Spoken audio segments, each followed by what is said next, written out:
Good morning. Good morning.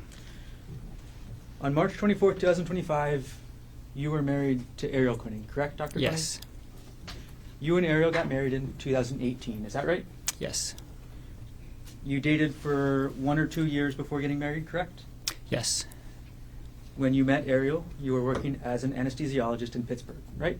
Yes. And yesterday you described what anesthesiology is, correct? Yes. You used very technical terms, right? Yes. Maybe the more plain term is that you are the one who puts people to sleep before an operation, correct? That's what people typically call it, yes. It's not actually sleep, right? It's not actually sleep, right?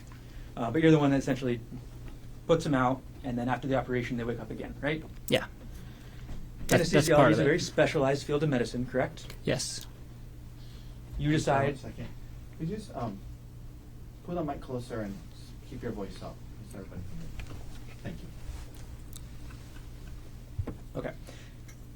You decide how much of each anesthesia drug to give a patient, correct? Yes. You give too little of the drug, and it's possible the patient could wake up during the surgery, right? Yes. You give too much, and the patient could never wake up at all. Is that right? That's correct. Ultimately, you're the one with that control, right? Yes. Now, you first became an anesthesiologist in Pittsburgh, again, right? Yes. And you testified yesterday that money is the main reason you moved to Pittsburgh, correct? No. Objection misstates his testimony. Overall, answer stands. Sorry. You testified that the cost of living in Pittsburgh was very important to you, correct? Yes. And money is very important to you, right? No, I wouldn't say that. Your testimony today is that money is not important to you. Not very important to me. Not very important. Okay. Now, while you were dating Arielle in Pittsburgh and eventually married to her, right? Yes. Okay. She went to graduate school while you guys were in Pittsburgh, correct? That's right. And she ended up working in the nuclear engineering field, correct? She was working in that field when I met her. And then near the end of 2022, you and Arielle decide to move to Oahu, right? To Maui. I'm sorry, Maui. And you moved and you closed on a house at 19 Pu'uehu Place on December 14th, 2022. Is that right?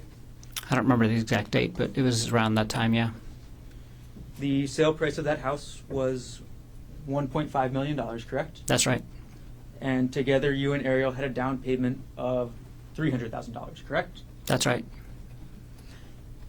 And when you moved to Maui, you had a job lined up, right? Yes. That was at TAMG, correct? Yes.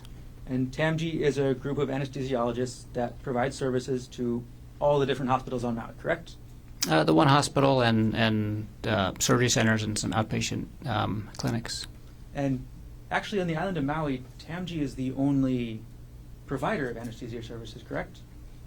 We're the only big group of anesthesiologists. There's some independent anesthesiologists and I believe one CRNA that flies over to sometimes work at a plastic surgery outpatient center. TAMG is the biggest group in town, right? Yes.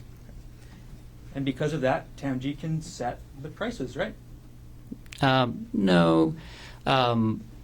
We just went through contract renegotiation with the hospital, and we had to use research, based on salaries across the United States in comparable locations. And that salary got you to your salary was then end up being between $500,000 and $6,000 per year. $500,000 and $600,000 per year, correct? I never got to work under that contract for a full year.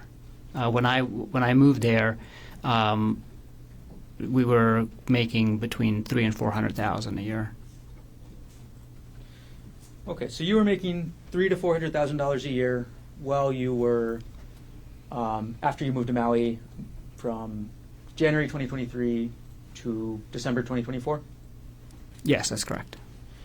And Arielle found a contract position working remotely for a company called TerraPower. Is that right? Yes. Arielle made less than $200,000 per year, correct? Yes. You made substantially more money than Arielle, right? Yes. Okay. On March 24th, 2025, you and Arielle came to, or were on Oahu, correct? Yes. And you came to Oahu because it was Arielle's birthday weekend, is that right? That's right. And Arielle's birthday is actually March 24th, correct? Yes. You bought the airline tickets for the trip, correct? Yes. And of course you bought round trip tickets, right? Yes. So you were scheduled to go back to Maui on March 25th, 2025, correct? Yes. You booked the hotel for the weekend trip, correct? I did. You sent spa information to Arielle before the trip, right? Yes. And then you booked the spa, correct? Yes. You did not send Arielle electronically any information about the Palipuka hike, isn't that correct? I don't think I did. We're going to go back in time a little bit, Dr. Konig. So yesterday you testified that you started to become suspicious of Arielle in October 2024. Is that right? Yeah, that's right. Some red flag behavior in like late September probably, but it was probably mostly in October when I got really suspicious. Well, you testified yesterday that you only became suspicious in October after you heard a phone call. Isn't that right? Specifically about Jeff Miller. But I was suspicious about her phone behavior prior to that Kauai trip in October. And once you became suspicious, you went into what you called detective mode. Is that right? Eventually. Detective mode for you started with logging into Arielle's WhatsApp account, correct? No. Detective mode started with me asking her why she's on her phone all the time. And you logged into Arielle's WhatsApp account, correct? Eventually. And you would watch the messages every day, right? I watched them for 48 hours. You watched these messages as they were being sent, correct? Some of them if I was at the computer when they arrived. And the laptop that we've all seen in this so far, States Exhibit 240, I'll put it up on the screen.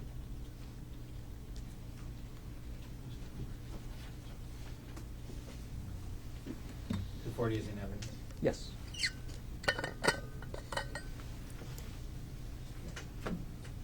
Okay. Dr. Koenig, this is your laptop, correct? That's correct. Okay.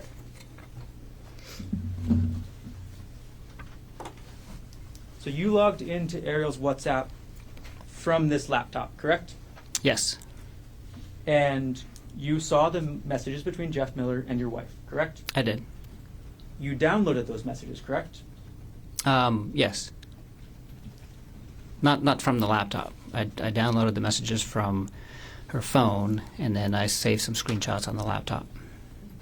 We're going to publish now States 118, which is already in evidence.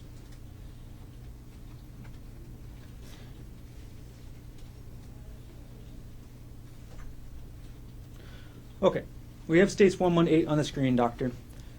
This is an email you sent to Bryant Bunting, correct? Yes. Okay, and the first attachment to this email is called Screen Time and Deleted Messages, correct? Yes. I'm going to go to page 2. This is the first page of that Word document, right? Yes. This is the Word document you created while in detective mode, right? Yes.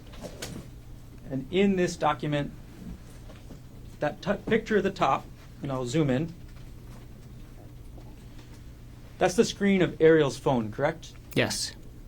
You logged into Arielle's phone to take that picture, correct? Yes. You entered the passcode into her phone, right? Yes. You opened the application to show the screen time, right?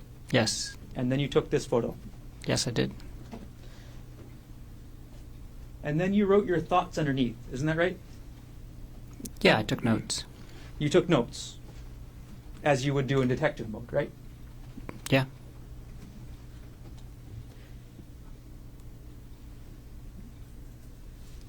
Your first notes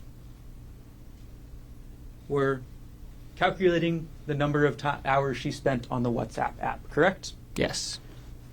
You calculated it and you did some division based on how many work days there were, right? I did. And then you speculated about phone calls, correct? Yes. Move on to page 3. Page 3 of this shows other screenshots you took of Arielle's phone, correct? Yes. And this is as other screenshots of every app that she was using, correct?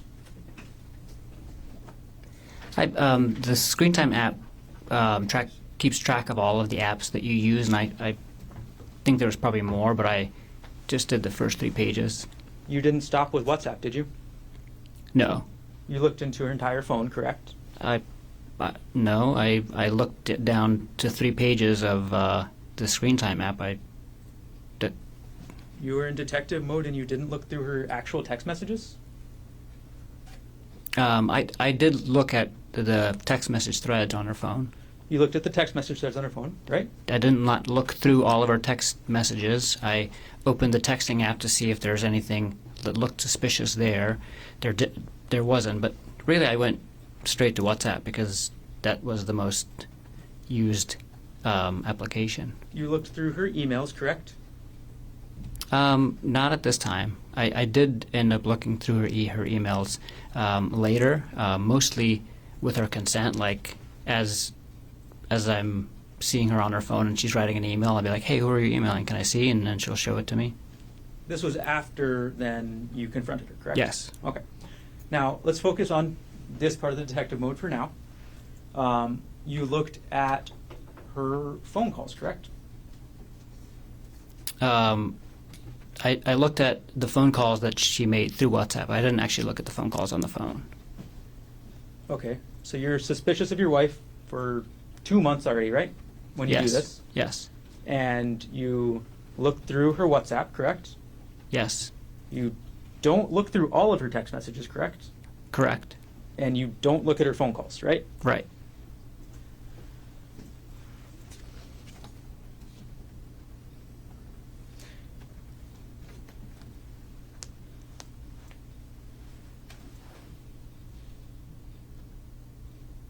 These are photographs of the screen of the phone, correct? Yes. Okay. So you didn't take a screenshot and send it to yourself, right? Not of this. No. Not for these photos. Mm-mm. Arielle didn't know you were taking these photos, isn't that right? No. Okay, we're going to move on to page 4 of this document. Nope. I'm sorry, we're going to move on to page 6 of this document. Now, actually, I'm sorry, we're going to just go to page 4. At the top of this document, this is still the Word document that we were talking about, right? Yes. Okay, it is called, again, Screen Time and Deleted Messages, right? Yes. So most of the page we're looking at is what you copied and pasted or downloaded from WhatsApp, correct? Yes. But the very top of this page says deleted messages from Sunday 12/1, parentheses, all deleted, right? Yes. You wrote that part. I wrote correct? that part. Yep. Okay. So you were able to see and record all the deleted messages from Sunday, December 1st, 2024, correct? Yes. And you read these messages, right? Yes, I did. You read them and starts out, we'll go for the first couple section. Mr. Miller says good morning, right? Yes. He says, I hope you're getting some good sleep, right? Yes. And he talks about his sleep, correct? Yes. Then Arielle says good morning, right? Yes. There's nothing sexual in these messages, is there, Dr. Konig? No. This is two people saying good morning to each other, right? Yep. And you were upset because in your mind, this is what spouses do, right? Say good morning. I wasn't upset that they were saying good morning to each other. I was upset about the entire relationship that they had. You were upset that they were talking at all like this. Not just about good morning, about the whole thing. About the whole thing, okay. Yeah. You talked about that they were sending each other links for music, right? I did talk about that. And those links are actually contained later on in this document, correct? They were in earlier conversations. Can't remember where they are in the document. We've moved on now to page 5 of States 118. Actually, we'll just keep moving forward. Okay, so we're on page 6 now, and you included a screenshot of the WhatsApp now, correct? Yes. And part of the screenshot, we'll zoom in, is your note at the very top says these are deleted messages from Tuesday 12/3. Correct? Yes. Okay, so far at this point in detective mode, you've looked at messages from 12/1, correct? Yes. You've also looked at messages from 12/2, correct? Yes. And now you're on to December 3rd, right? That's right. And December 3rd is the day that Arielle is going to San Luis Obispo, correct? Yeah, she was actually not arriving until the next day, but she was leaving Maui on that day. And then she had a layover in Arizona, correct? That's correct. And in this photo we're looking at here, Arielle is texting Jeff Miller about being on the plane and getting ready to go to sleep, correct? Yeah, that's one of the messages that's on there. So this is just the messages that were not deleted by the end of the day that day. So there's a lot more messages that happened during the day, but she had deleted them in different parts of the day. But yeah, the last message on this page says, "I hope packing went well. I'm on the plane and ready to sleep." All right. And then your notes about what you think about these messages continue onto the next page, correct? Not really what I think about it. So I was keeping notes of when I took the screenshots and what I was seeing at the time, because the way the screenshots work on the computer is that I have to basically copy and paste the screenshot, and that takes some time. So sometimes in between me copying the page and pasting it into the Word document or somewhere else and saving it and going back, she had already deleted other messages. And so I would just take notes and say, like, this message was sent before I could screenshot it, or and then sometimes she would delete some of the messages, and then later she would go back and delete more, and so it created a very confusing bunch of screenshots that I had. And so I took notes to kind of help myself piece it back together at a later time, and if that makes sense. Yep. Not really my thoughts about what I was thinking about the screenshots at the time. Do you understand? I was just taking notes of like the order in which that they came in, and so I can make sense of the screenshots later. And naturally you were upset as you did this, right? I had a lot of different feelings at the time, suspicious and sad, and not happy. Suspicious, sad, not happy, upset? Yeah, that's probably fair to say. Okay. All right, we're going to take this exhibit down. And again, this exhibit you actually emailed to a Mr. Bunting, correct? Yes. And Mr. Bunting was at the time your best friend, right? Yes. And One of my best friends, yeah. Mr. Bunting was married to a woman named Gianna, correct? Gianna. It's spelled with a D, but she's Brazilian. Okay. So he was married to a woman pronounced Gianna, correct? That's correct. And Gianna was Arielle's best friend, right? One of her best friends, yeah. So you send this email to Bryant Bunting on December 4th, 2024 at 3:33 p.m., correct? Yes.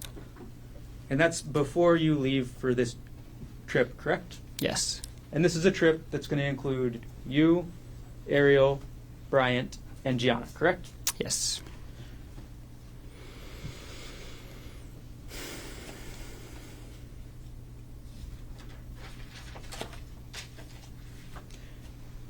You also had 2 other attachments to Mr. Bunting, correct?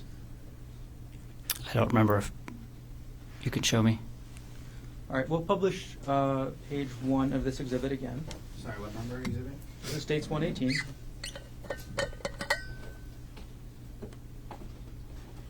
Okay, and we'll zoom in on the middle of the page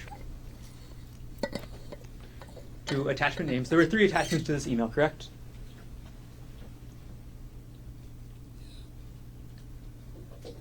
Yes. Okay, the first was screen time and deleted messages, right? Yes. And that's the document that we've gone through so far, correct? Yes. The second document is some saved chats with pictures, correct? Yes.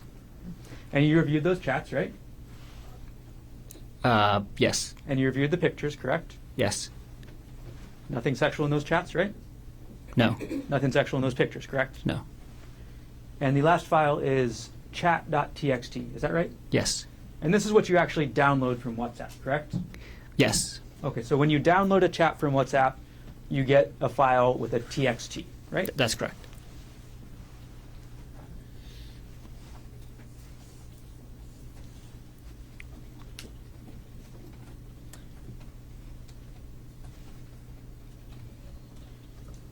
Now, you said already that you were upset when you were reading these messages, correct? Yes. You were upset that she was talking about her personal life with another person, correct? Yes. You're upset that she was talking about her kids, right? Yes. You're upset that she was talking about the kids putting stuff up on the Christmas tree, right? Yeah. I mean, in the context of the whole conversation, yeah, I was upset about that. And you're upset that your wife was keeping these messages secret from you, correct? Yes. So before you confronted Arielle, you emailed these documents to your friend Brian, correct? That's right. And you actually emailed these documents to Bryant, before you even got on the plane, is that right? That's right. So before you even talked to Arielle about this at all, you were already telling Bryant, is that right? That's right. You didn't give Arielle a chance to explain herself about these, correct? Not before I talked to Bryant that day, no. And you also told Deanna, correct? I did tell Gianna the next day that I was suspicious that she's having an affair. So you told Arielle's best friend about your suspicions before you told Arielle, correct? A few minutes before, yes. You did that because you wanted Gianna and Bryant on your side, correct? That's not correct. You wanted Arielle's best friend to hear about this emotional affair from you, right? No, that's not correct. You didn't want Gianna to hear about this from Arielle, correct? That's not true. Well, you told Gianna first, isn't that right? That's right. You wanted Gianna and Bryant to judge Arielle, correct? That's not true. You wanted to isolate Arielle from her best friend, isn't that right? That's absolutely not true. So after you tell your best friend and Arielle's best friend about this, that's when you actually confront Arielle, correct? That's correct. And you're upset, right? That's not the primary feeling at the time. I was feeling a lot of other feelings, but I was also upset. You were mad, right? I was not mad. You were not mad when you confronted your wife about these messages. I was upset. Okay. It's natural to be mad in this sort of situation, isn't it? You could be. And in this confrontation, you called Arielle a lying bitch. I did call her that at some point, not in the beginning of the disclosure. You called her a whore, right? I did call her a whore at some point. Again, I think within like the first 24 hours, and not during the initial disclosure. And after this all came out, after you confronted Arielle, called her a lying, called her a whore, you wanted her to move out of the house. Is that right? That's right. You used an example yesterday where you talked about somebody else moving out for about 3 months and staying in a hotel, correct? That's right. And that's what you wanted Arielle to do, right? No. You just said you wanted Arielle to move out of the house. Isn't that right? Yeah, but you just asked if I wanted her to specifically move into a hotel for 3 months. I had no I did not want her to move out of the house for 3 months and go live in a hotel. You just wanted her out. I preferred to have her move out while we're dealing with the aftermath of her having an affair. And Arielle didn't want to move out of the house. Is that right? We both didn't want her to move out of the house. We both decided that together after talking about it. You just said just a minute ago that you wanted her to move out, right? That was my preference in the beginning, and then we decided that we're not going to do that. There's Okay. plenty of examples of people holding contradictory beliefs, and then you talk about it and think about it and figure out which way you're going to go. Dr. Konig, Arielle's children were 4 years old and 18 months old at the time that you wanted her to move out. Isn't that right? That's correct. No mother would want to move out of the house with their kids that age, would they? I wouldn't think so. But that's what you wanted, right? I wanted her to move out of the house for us to deal with the affair, and I didn't want her to move out of the house and harm her children. I wanted both. Now, another thing that you wanted is you wanted Arielle to quit her job, right? That's right. And this is the remote worker job that she was able to find on Maui, correct? Yes, There are no nuclear power plants on Maui, right? that's correct. So if Arielle wanted to stay in her career and advance her career, she had to work remotely, right? That's correct. If you were to stay on Maui, right? Yes. And once Arielle quit her job, as was your plan, she would have been 100% dependent on you and your salary, correct?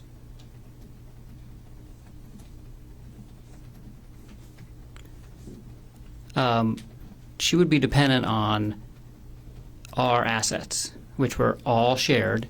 We had a shared savings account. We had a home that was shared. We had vehicles that were shared. We had food in the house that's shared. I mean, we had a lot of things in the house, and they were all shared. We would lose her income as a family for a short period of time. She has a very good resume. She would be able to get a job, probably within a few months. But if it took a few months, we were prepared for that. When Arielle quit her job, as was your plan, you would be the only breadwinner, correct? I would have the only one with a paycheck coming in while she didn't have a job. That is correct. She would be dependent on you and your goodwill to keep a roof over her kids' heads, right? No. She would be dependent on you and your paycheck to keep her kids fed, right? No. You wanted Arielle to give up her career, correct? No. You wanted to make sure Arielle never had contact with Jeffrey Miller again, right? That was my strong preference, for her to not have contact with Mr. Miller ever again. And in order to do that, you wanted access to Arielle's phone at all times. Is that That is right? absolutely not correct. You actually had Arielle's phone in December 2024, isn't that right? I wouldn't say that. Like, her phone, at many points in time, I had her phone in my hand. I would not characterize it the way you just did. And you monitored her communications in December 2024 after you confronted her, isn't that right? I, on several occasions, asked to see who she was communicating with, and she would show me. And the only time that I monitored her communications was for 48 hours when I was watching the WhatsApp messages, and most of those I was watching on my computer, not on her phone. So today you're saying you were only monitoring her communications a little bit, right? I don't know what you mean by a little bit. I just described to you how I was monitoring her communications. Yesterday you testified about what you thought Arielle needed to do, isn't that right? That's correct. You testified that she needed to, quote, proactively give up privacy, correct? Yes. And you also said that she needed to be okay with giving up her privacy. Is that right? That's right. That's what you wanted, right? That's what I wanted. She didn't end up doing that, did she? No. And that upset you, right? Although she did do it. She did do it initially. She did it in San Luis Obispo, and she did it for a very short period of time in Maui, and then sporadically again in December. And honestly, she changed her behavior. So in January, February, March, she was not, like, I didn't feel like she was hiding her phone from me anymore. I didn't feel, and I knew her passcode hadn't changed. So she was doing a lot of those things. You knew her passcode hadn't changed, right? You just said that. That's right. The only way to know that is by testing it, right? No, you could also see them put in their passcode. And when somebody's sitting next to you and they're not hiding their phone, you can easily see who they're writing, what they're saying. You can easily see their passcode. And if somebody's not worried about sharing the passcode with the person sitting next to them, you're basically showing it to them, and that's what was going on. So you watched what Arielle was doing on her phone in person, right? Yes.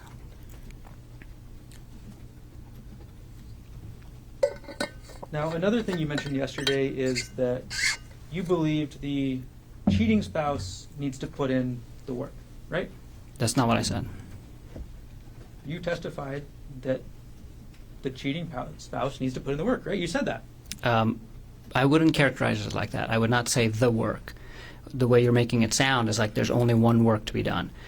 The work that needs to be done to heal a relationship after any kind of issue like this involves both parties. And I was talking specifically about the part that the cheating spouse has to commit to doing. I was not saying that was the only work that needed to be done, like you're implying.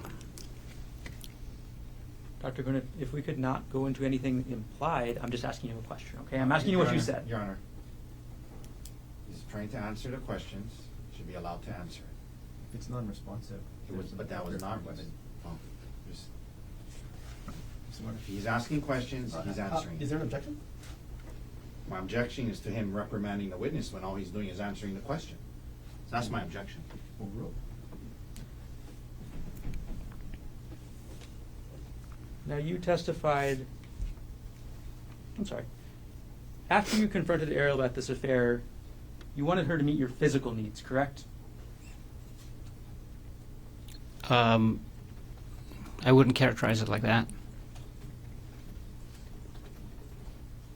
You wouldn't characterize it as Arielle being unwilling to meet your physical needs, would you? I would characterize that I was in a relationship with Arielle for 8 years, and we had a physical relationship, and I had physical needs as part of that physical relationship prior to me finding out about the affair, and I had physical needs after the affair as well.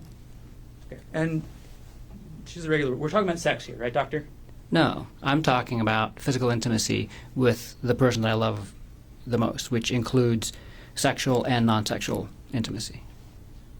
You believed that Arielle should meet your sexual needs after you confronted her about this affair, correct? No. You don't believe that? Your Honor, can we approach? Sure.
Dr. Konig, after you confronted Arielle, you needed her to meet your sexual needs, correct?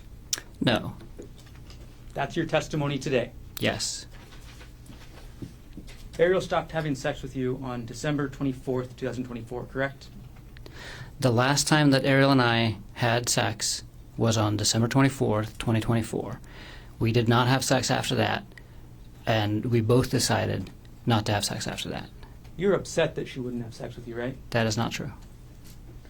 When Arielle didn't have sex with you, you believe she was withdrawing from the relationship, isn't that right? That's not true. Arielle didn't want to have sex with you anymore, isn't that right? That's not true. Arielle was unwilling to quit her job, right? She was willing to quit her job initially, and then later she was unwilling to quit her job. That's correct. Arielle was unwilling to give up her privacy to you forever, correct?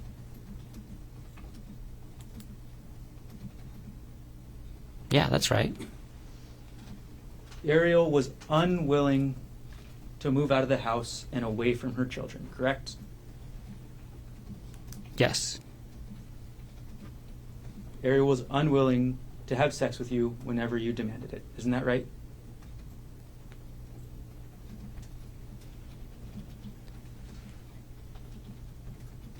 Can you ask the question again? Arielle was unwilling to have sex with you whenever you demanded it, isn't that right?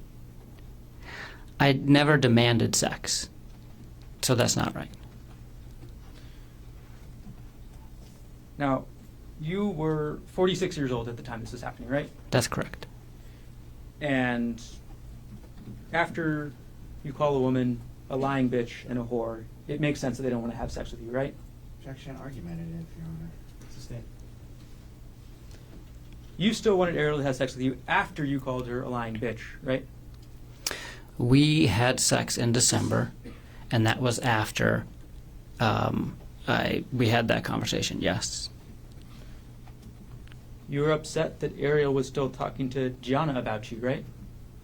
No? You testified yesterday that you were upset that Gianna called you a monster, right? I was upset. Well, that made me suspicious of how Ari was characterizing both the affair and our relationship at the time to Gianna. And this is after you wanted to have Arielle move out of the house away from her kids, right? Actually, this was during. At the time that she made that comment, we were in an argument where I was asking her to move out. At the time she made that comment. Is this the argument you mentioned on December 26, 2024? Yes. Okay. That went into December 27th. The argument went into December 27th? Yes. Okay. So this argument happens. You're still mad, right? And again, I wouldn't characterize my emotion as mad. Whenever we talked, I was certainly upset, but not mad. This argument where Arielle told you that Gianna called you a monster, this is after you told her to quit her job, right? I asked her to quit her job. I didn't tell her to quit her job. I asked her to quit her job as part of us healing from the affair at the beginning of December. I actually didn't ask her to quit her job at any point in time after that. I had asked her to give me updates on how the job search is going, but only in probably the first couple weeks of December, and then we never talked about it again. It was obvious that she wasn't looking for a job anymore, and at that point in time, we were discussing other things in the relationship. So the last time I had asked her to quit her job to help us heal from the affair was in the beginning of December. So your testimony today is you just let this go?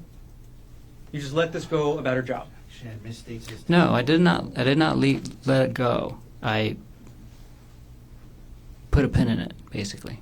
I put that issue on hold while we were dealing with other things in the relationship. Let me go back in time a little bit, Dr. Konig.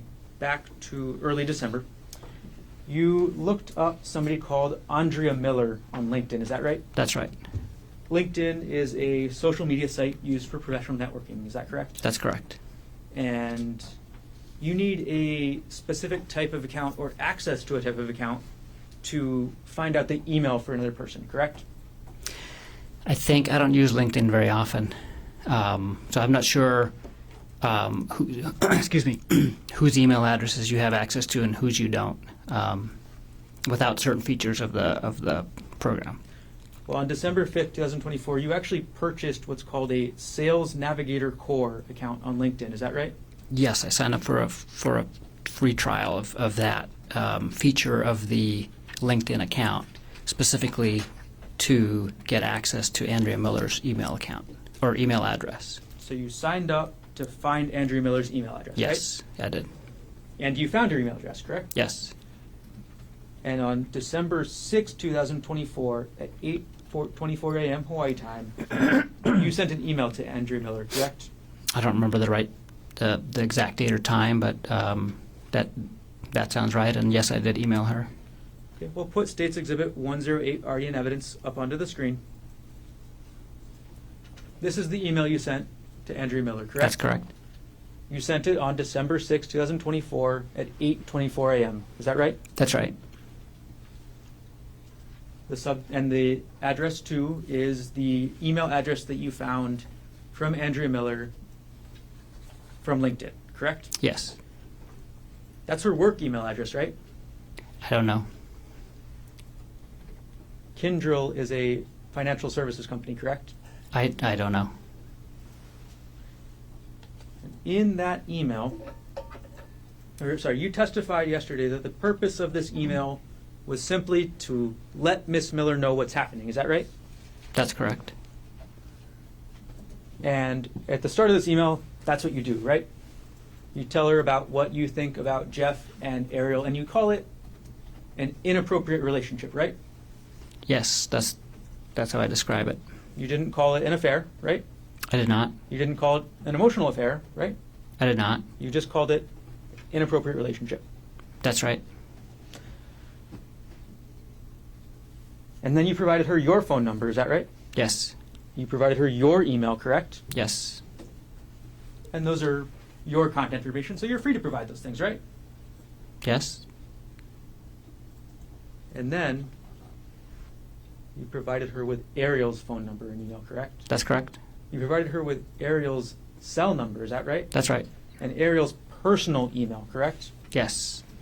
You provided that because you wanted Andrea Miller to contact Arielle, didn't you? I just wanted her to have the option of contacting all of us and talking to all of us and getting all of the information from as many people as possible so she could make a decision about what she wanted to do with this information with her family. The only purpose for including Arielle's contact information is so that she can contact Arielle. Isn't that right? That's right. And you wanted Andrea Miller to contact Arielle to yell at her, right? That's not true. You wanted Andrea Miller to contact Arielle to humiliate and punish Arielle. Isn't that right? That is absolutely not true. You offered Andrea Miller the text messages, correct? I did. All right.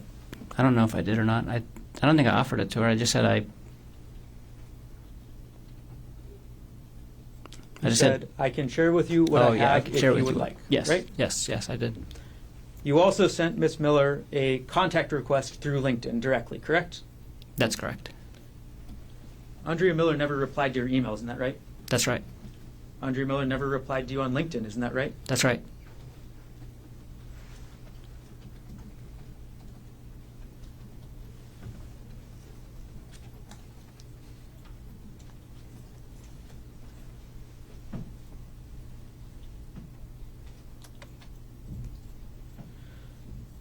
On December 12th, I'm sorry, I'm going to take the exhibit down. On December 12th, 2024, you ordered the first of a several series of audiobooks about affairs, correct? I don't remember the exact date, but that sounds right. The first book you ordered was called The State of Affairs, is that right? That's right. And as it states in the title, it's a book about having affairs, correct? Yes. Okay. 2 days later, on December 14th, 2024, at 10:45 p.m., you opened a PDF file on your computer from your prior divorce proceedings. Is that right? I have no recollection of that. We're going to publish dates 113, already in evidence. Now, you, on December 14, 2024, opened up a PDF file called Bank of America Amex E-Statement 2015-12-24.pdf, right? I have no recollection of this. You have no recollection. Mm-mm. All right, well, let's zoom in on the photo.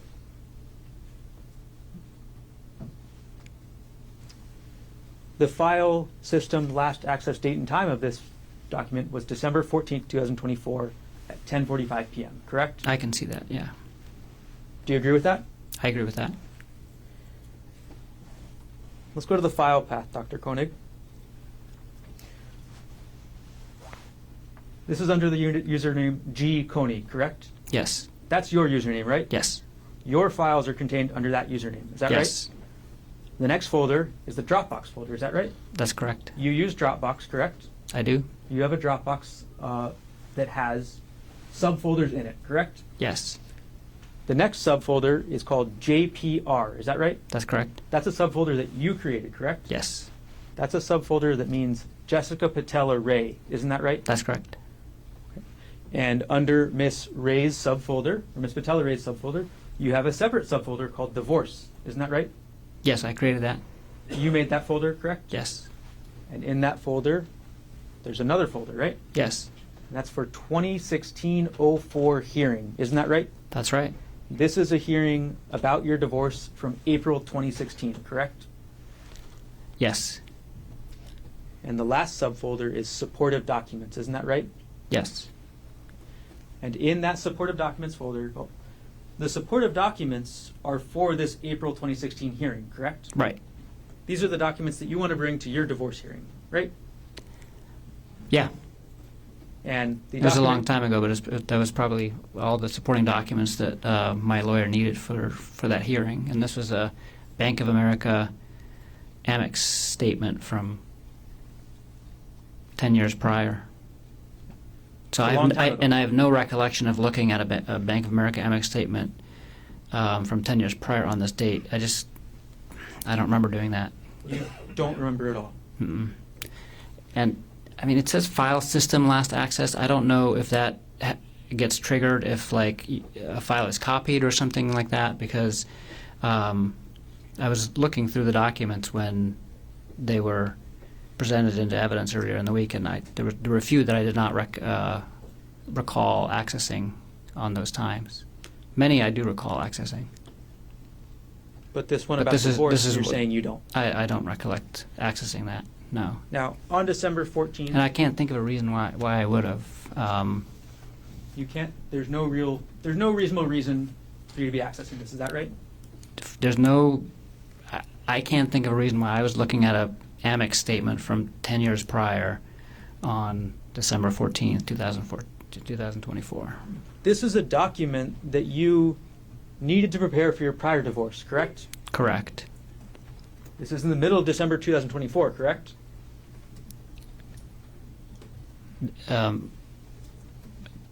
That this document was accessed? Yes. Yes.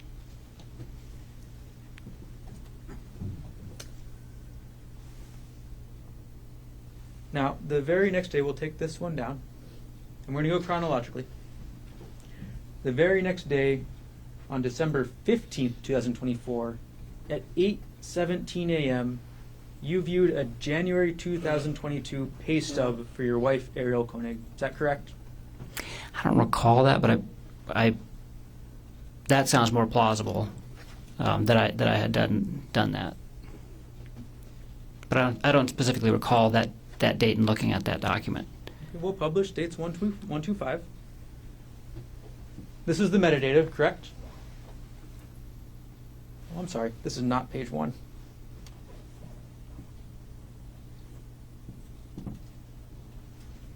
All right, publishing page 1 of states 125. Okay. The last access date is December 15th, 2024 at 8:17 a.m., correct? That's correct. Okay, and the file path for this is looking through your 2022 taxes. Is that right? It's ours. So we have a shared folder on Dropbox called The Big Love Party and Other Super Fun Stuff that I created when we were planning our wedding. And so this is a shared folder on Dropbox that both Ari and I have access to. And this is in the taxes folder within the shared, because I put all of our shared financial information in the shared drive that she has access to, and she put things that she wanted to share with me in it as well. And so this is in our shared taxes folder, and it's in specifically a subfolder that's for her pay stubs. And so you wanted to look up Arielle's pay stub from January 2022, and you wanted to look that up on December 15th, 2024. Yeah, that 24. seems more. The only information more contained in this plausible. document is about Arielle's pay from 1 month. Is that right? That's correct. Okay, it's simply just a pay stub telling you how much she got paid, right? Yes. Okay. Do you want me to go to the pay stub so you can see? No. We'll take the exhibit down. And you're looking at this pay stub the day after you're looking at this document from your prior divorce. Isn't that right? No, 'cause I don't recall looking at that Amex statement. So you just don't recall again? I don't recall looking at that Amex statement at all. You tell me where there's a convenient break, Mr. Garner. Okay. We're getting close. All right. We're going to keep going forward in time. December 18th, 2024 now. You purchase your second audiobook. Is that right? I think you've already mentioned two. Isn't this the third then? I mean, I don't remember. I purchased many audiobooks, but I think we've already talked about two. So far we've talked about the state of affairs. Is that right? That's right. Which other book? Oh, okay. Okay. So this must be the second one. I don't remember which order they're in, but I know I purchased multiple. Okay. Let's just put up the exhibit so we're not confused about the order, okay? Okay. States 106. All right, publishing, page 2. Okay.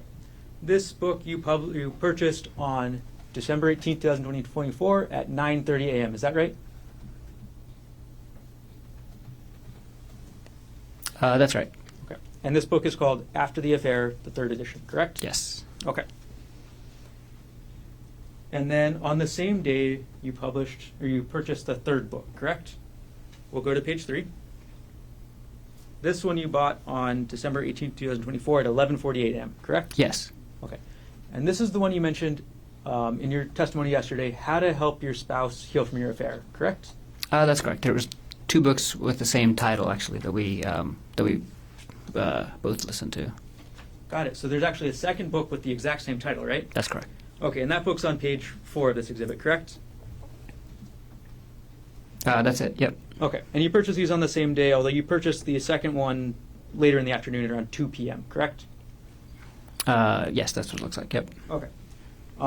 Two books with exactly the same name, right? Yes. That could get confusing if you want to talk about them, right? Yes. Take the exhibit down.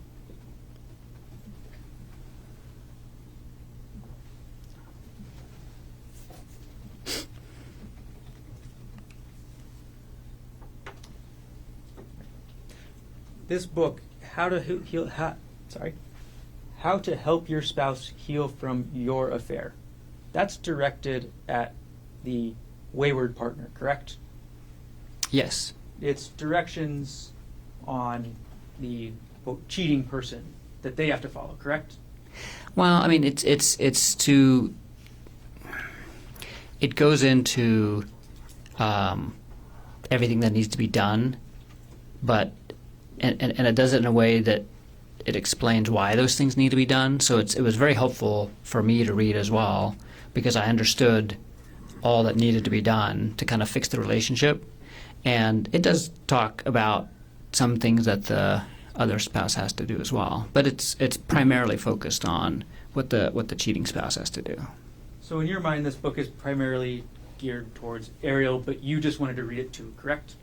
No, like I said, the book describes very well what needs to happen after an affair, and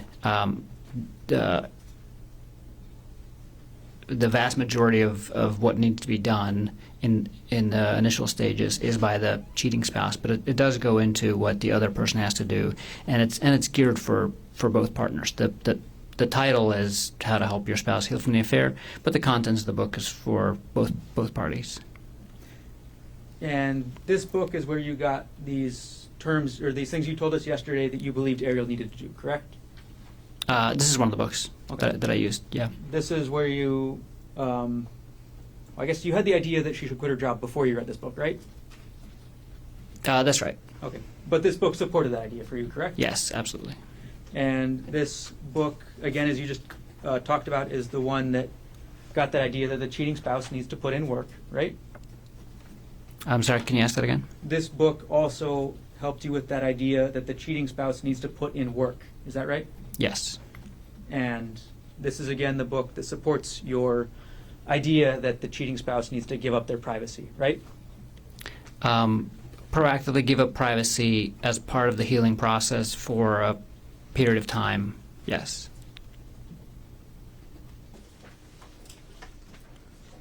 All right, Dr. Konig, the last question I asked you was about December 18th. Now I'm going to move forward a couple days to December 21st, okay? Okay. On December 21st, I'm sorry, I'm going to publish December 21st, 2024 at 2:49 p.m. You opened a PDF file on your computer that was a November 2022 retirement account statement for Arielle. Is that right? I don't recall doing that specifically, but that sounds like something I would do, yes. That sounds like something you would do, is what you just said? Yes.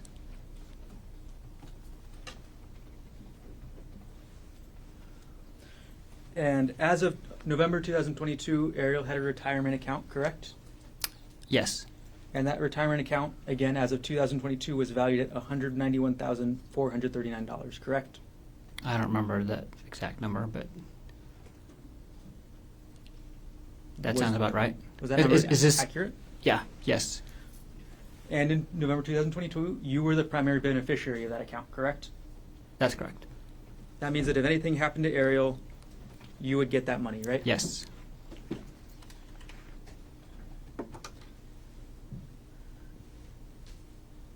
And I'm going to publish States Exhibit 125, page 7, or page 3. This is the metadata for the account that you accessed on, or for the document you accessed on December 21st, 2024. Is that correct? Yes. All right, and this is the Westinghouse November 2022 statement, correct? Yes. And this is the first page of the statement, correct? Yes. Okay. And in the top right, it says total value of the account, $191,439, correct? That's correct. Okay, take that down.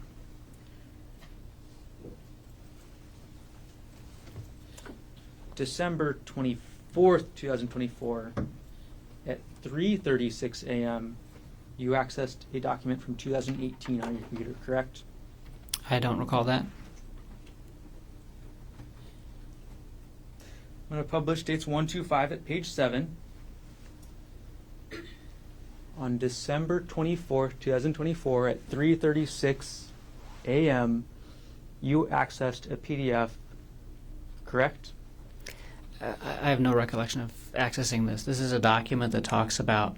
Objection, non-responsive. Sustained? Okay. Now, the last access date and time from this metadata is December 24th, 2024 at 3:36 a.m. Correct, Doctor? Yes. Okay. And the file is located in a folder called Pit or Dropbox/RE/Pit Tuition Benefits, correct? That's correct. And the specific document discusses the tuition that paid for Arielle's master's degree, correct? I don't. That's part of it. Until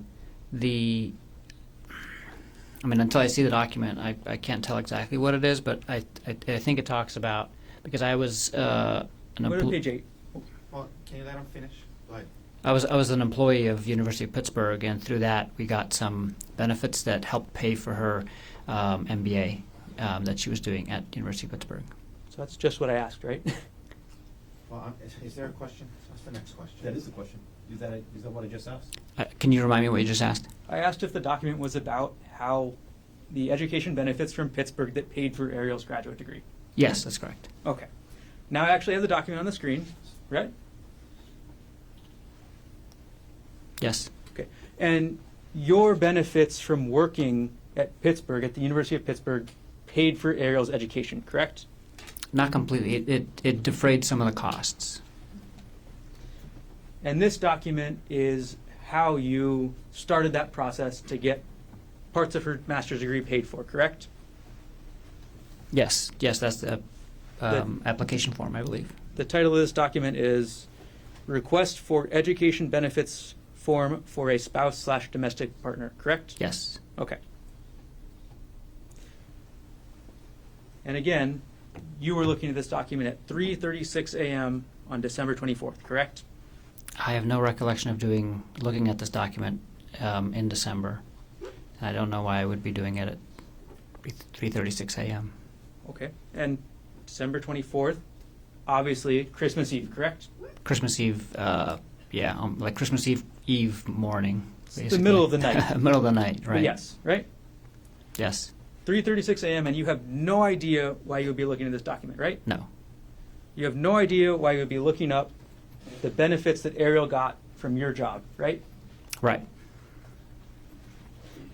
On December 24th, 2024, at 3:36 in the morning, you were upset about this emotional affair, correct?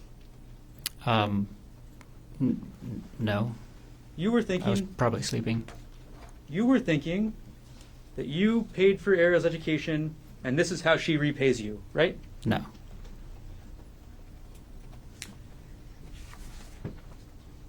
So your testimony today is that you were not thinking that, right? Yes. Your testimony today is you have no idea why you were looking at these benefits, right? Yeah, I don't remember looking at this, and I don't remember the reason, if I did. And you testified you have no idea why you would have looked at it in the first place. Is that right? Not at this time, no. All right, we're going to publish States Exhibit 105. I'll make sure we start at page 1.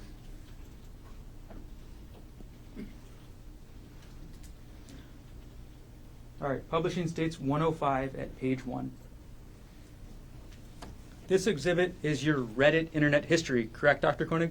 Yes. This is from December 24th, 2024 at 4:34 a.m., correct? Yes. And you're looking at a website or a webpage titled Lying Again. Isn't that right? Yeah, that sounds plausible. This is less than an hour after you're looking at those education benefits. Isn't that right? It's an hour after the timestamp, but I don't recall looking at that tuition benefit. But I do recall being on Reddit in December, and I can't remember exactly when and where. But maybe I was up at 4:30. That sounds plausible. That sounds plausible. Yes. All right. Later that day, so we're still on Christmas Eve, at 12:49 p.m., you emailed yourself 3 separate files, correct? I don't recall. 12:49 p.m., Christmas Eve, you emailed yourself 3 files, all related to Jeff Miller. Isn't that right? I don't recall. We'll publish dates 119, the first page. On December 24th, 2024 at 12:26 p.m., you sent an email from your gkonig@proinbox.com email to the same email address with an attachment called WhatsApp chat jeffmiller.zip, correct? Yes. And then we're going to publish states 120, the first page, the metadata. At 12:20 p.m. on the same day, Christmas Eve, you sent yourself WhatsApp chat jeffmiller2.zip, correct? That's correct. And states 121 with the metadata page, the first page. On the same date, December 24th, 2024 at 12:20 p.m., you sent a third email to yourself, right? That's correct. And this was with WhatsApp chat jeffmiller3.zip. Is that right? Yes. So, going through our timeline on Christmas Eve, 3:36 in the morning, document about Arielle's financial benefits from your job, correct? That's what's being opened on your computer. Yes. 4:34 a.m., you start your Reddit search about lying again, correct? I don't know if I started it but I was looking at that thread at 4:34 p.m. 12:20 p.m., you send yourself these emails, correct? Yes. It's safe to say that on December 24th, 2024, you were thinking about this affair, correct? Yes. You were upset about this affair, correct? I was hurt and confused and a lot of things. And I was probably upset too. Yes. Okay. We'll move on to Christmas, Dr. Konig. We're going to publish now States Exhibit 105 at page 6.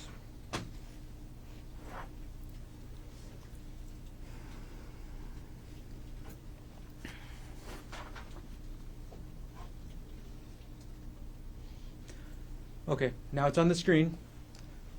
At 3:23 a.m. on December 25th, 2024, you go back to that Reddit website, correct?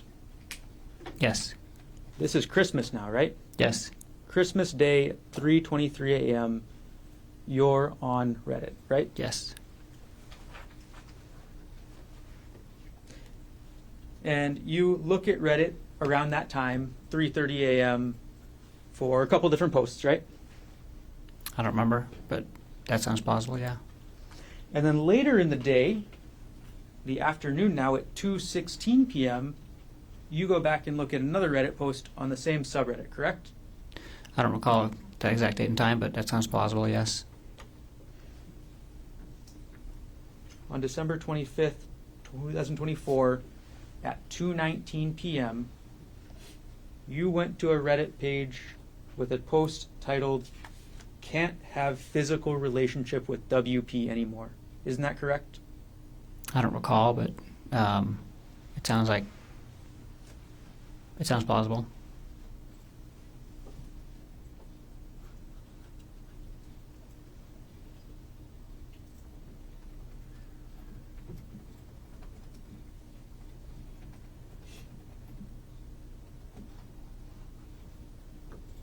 We're going to publish States 105, page number 20. This is that page you visited at 2:19 p.m. on Christmas, correct? Yes. And the title of that page is "Can't have physical relationship with WP anymore," correct? Yes. WP is wayward partner. Is that right? Yes. And in your relationship, in your mind, the wayward partner is Arielle. Is That's that right? correct. So you're thinking about the physical relationship at this time, correct? That's one of the things, yeah, that I was thinking about and reading about. Just a few minutes later, you search a term on Reddit called Darvo, correct? I don't recall when I did that, but I do recall searching for that term, yes.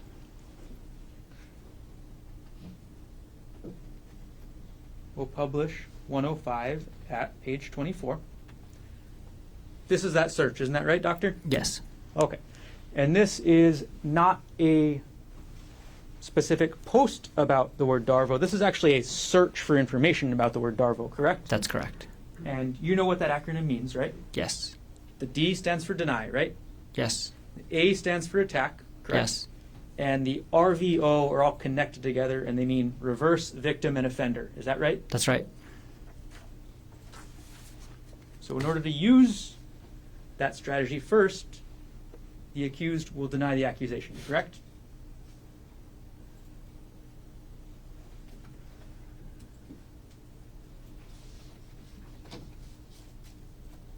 Oh, I'm sorry, could you ask that in a different way or clarify?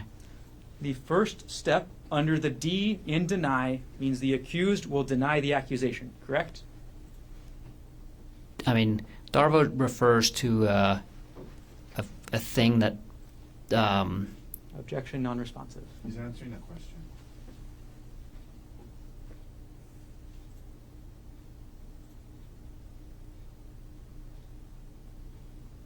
Objection sustained. Can you ask the question one more time? The D in DARVO, Stands for deny. and the first step is, or that means that the person accused will deny the accusation, correct? That's correct. The A stands for attack, right? Right?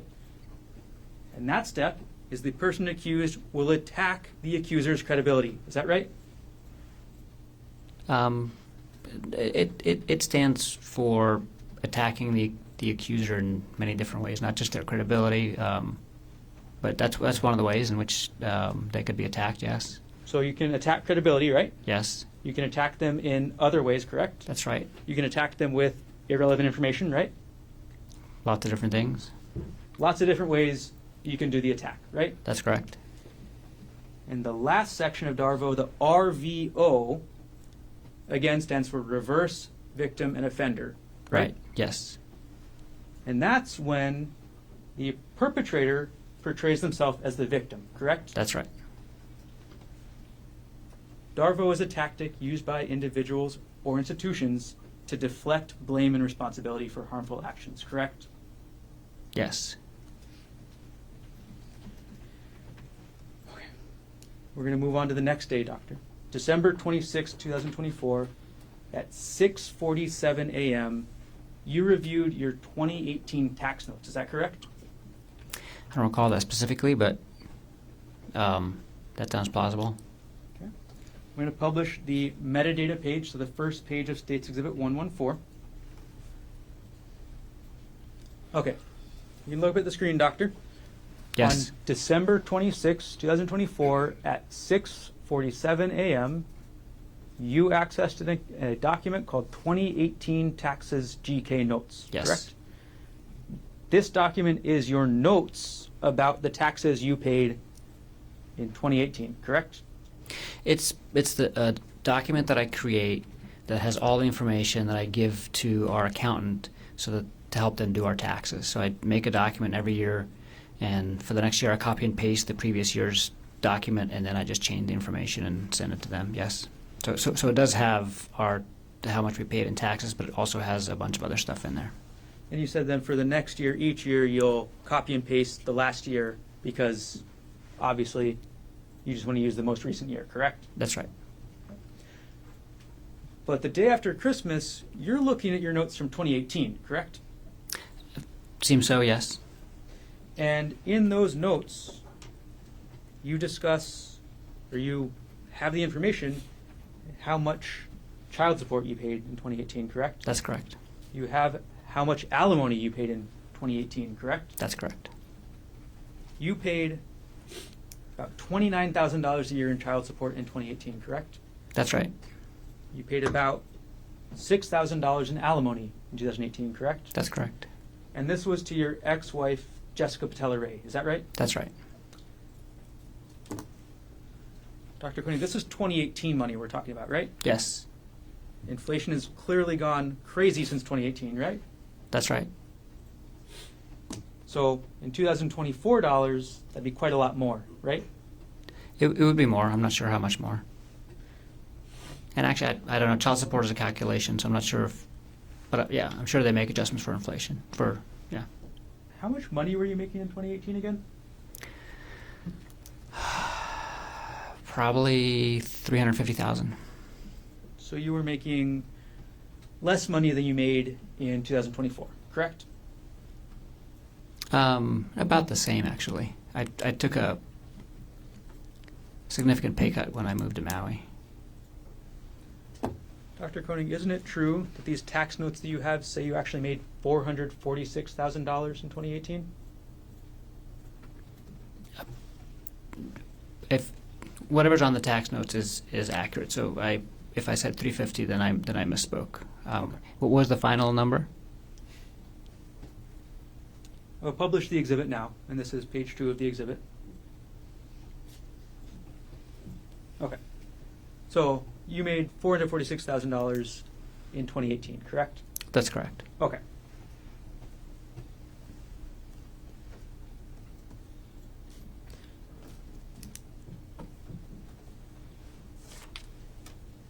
While we're talking about December 26th, we do need to follow up, Dr. Konig, because you mentioned that you had a big fight with Arielle on that day, correct? That's correct. The same day you're looking up your tax documents with your alimony and child support, you get into a fight with Arielle, is that right? The same day that I look at the tax documents that has a lot of information on it, including the alimony and child support, I get into a fight with Arielle. That's correct. And given the fact that you looked at these tax documents at 6:47 a.m., the fight was after that, correct? Yes.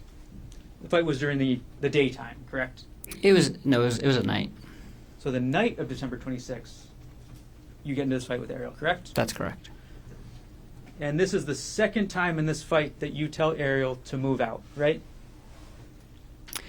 It's the second time that I ask her to move out if she doesn't take accountability for the affair. That's correct. It's the second time that you ask Arielle to leave her 18-month-old, right? That's correct. It's the second time that you ask her to leave her 4-year-old, right?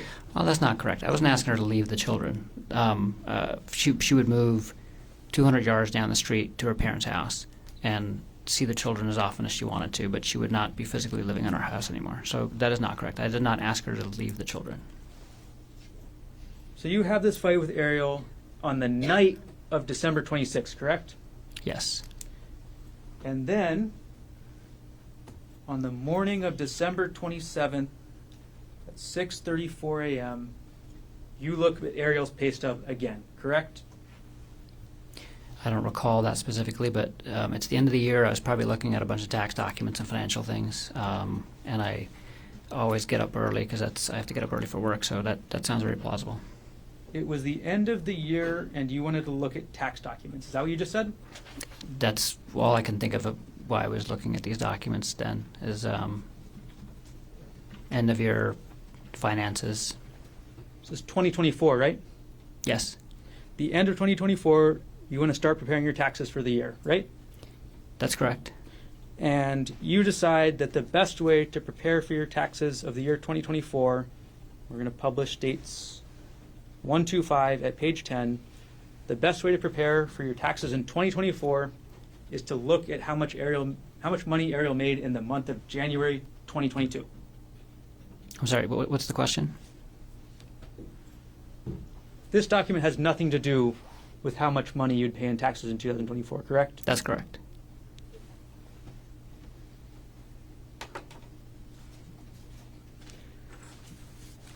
The same date, December 27th, 2024, you order a hidden voice recorder, correct? That's right. So the day after your fight with Arielle, right? And the morning, and we were fighting that morning as well, so the same day. You fought in the morning of the 27th as well? That's right. The same day that happens, you buy this hidden voice recorder, correct? That's right. You buy it from Walmart.com, right? Yes. And the device was advertised as a, quote, hidden voice recorder, correct? Yes. It was also advertised as a spy device, right? Yes. The recorder had a magnet on the back, correct? Yes. And that magnet made it so it'd be easier to hide, right? Magnet made it so you can attach it to magnetic objects. You could put it underneath the desk if the desk was metal, right? You could do that. You could put it behind a fridge if you wanted to, right? If it's the right metal, yes. And you testified yesterday that your purpose with this device was to secretly record Arielle, correct? That's correct. This device would also work just as well to leave in her home office. Isn't that correct? You could leave it. You could leave it wherever you want to leave it. You could leave it in her home office to test out whether she was still talking to Jeff Miller, correct? You could. And on the same day, December 27th at 9:15 a.m., you looked into the WhatsApp login portal on your laptop. Is that right? I'm sorry. What time did you say? 9:15 a.m. You logged into the WhatsApp login portal from your laptop, correct? That sounds plausible. Yes. So as you're having this fight with Arielle in the morning, 9:15 around then, you log into WhatsApp, right? Yes. You want to find out who she's been talking to, what she's been saying, right? No. I was logging into my WhatsApp. You want to At find that out point if in Arielle's time, still... Sorry. Yes, I don't finish. At that point in time, I was not logged into her WhatsApp on my computer any longer, and I was using WhatsApp for my work, and I was logging into my WhatsApp. So your testimony is that immediately after having this fight, after same day you're ordering this recorder to spy on Arielle, that you're logging into WhatsApp for other purposes. Yes. And on December 27, 2024, you order another audiobook. Is that correct? I don't recall. You order an audiobook called Getting the Love You Want, right? Oh, yes, I do. Yes. Okay. Let's walk us through December 27th again, Doctor. In the morning, 6:47 a.m. Sorry, let me get the time correct. In the morning at 6:34 a.m., you look at Arielle's January 2022 pay stub, correct? Asked and answered. Oh, Just going through it again here. Just went through it. Yes. Yes. Is that the answer to my question? I'm sorry. Can you ask the question again? Okay, we're going to review December 27th, 2024, okay? So, 6:34 a.m., you look at Arielle's old tax document. So asked and answered, Your Honor. Just went through this. He didn't answer it. Overruled. I mean, about 8 minutes ago, we went through this. Please answer no. Yes. Okay. You looked at her, or you also got into a fight with her that morning. We continued an argument from the previous night. Same day you order the hidden voice recorder. Yes. Same day you log into WhatsApp. Asked Yes. and answered. And same day you order this next audiobook, correct? Yes.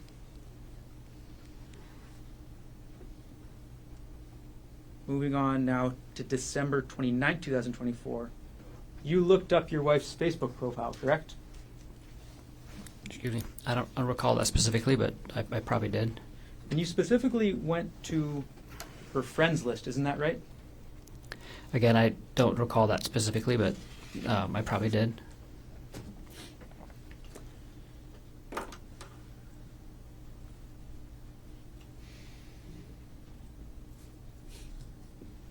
Now, on December 30th, 2024, we're moving closer to New Year's, right? Yes. And on December 30th, 2024, you search LinkedIn again for Andrea Miller, correct? I don't recall doing that. You don't Not recall? a specific day, but I do recall looking her up again later in December. We'll publish Dates Exhibit 109 at page 4. You looked up Andrea Miller on LinkedIn on December 30th, 2024 at 6:49 a.m., correct? Yes.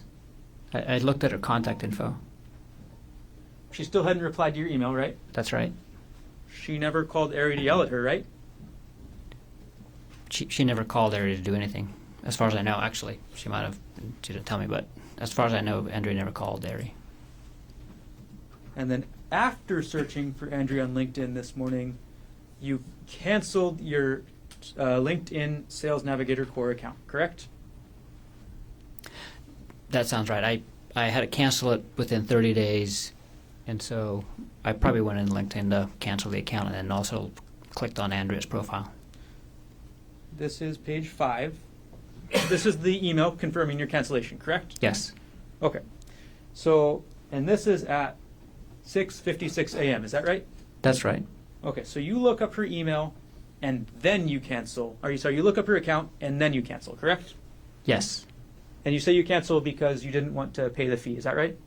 That's right. The only reason I signed up for that feature of the LinkedIn account was to be able to get Andrea Miller's contact info.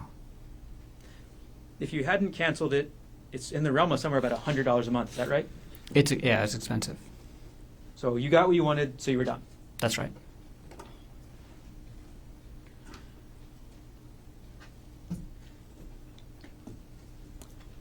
And on that same day, December 30th, you also purchased a new audiobook, is that right? I don't recall. You purchased an audiobook called Not Just Friends on December 30th, 2024. Is that right? I do recall purchasing that book. I'm not sure of the exact date, but that sounds like the right time frame, yes. And then on the same day, December 30th at 7:29 p.m., you opened up a spreadsheet on your computer, correct? Probably. I work with spreadsheets very, very frequently. On that date at 7:29 p.m., you opened a spreadsheet about your and Arielle's wedding. Is that right? I don't recall, but that sounds plausible, yes. And in that spreadsheet, there was information about the wedding, correct?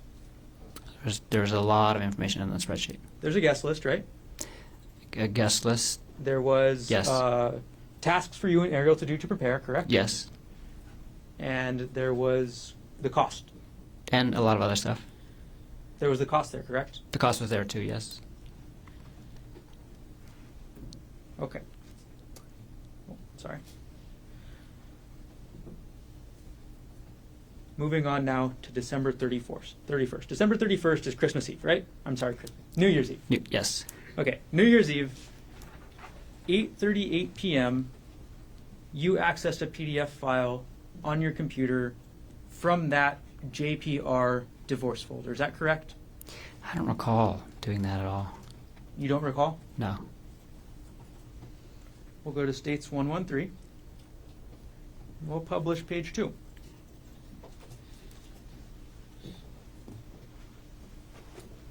So, on December 31st, 2024, you can see the exhibit, right, Doctor? Yeah. Okay.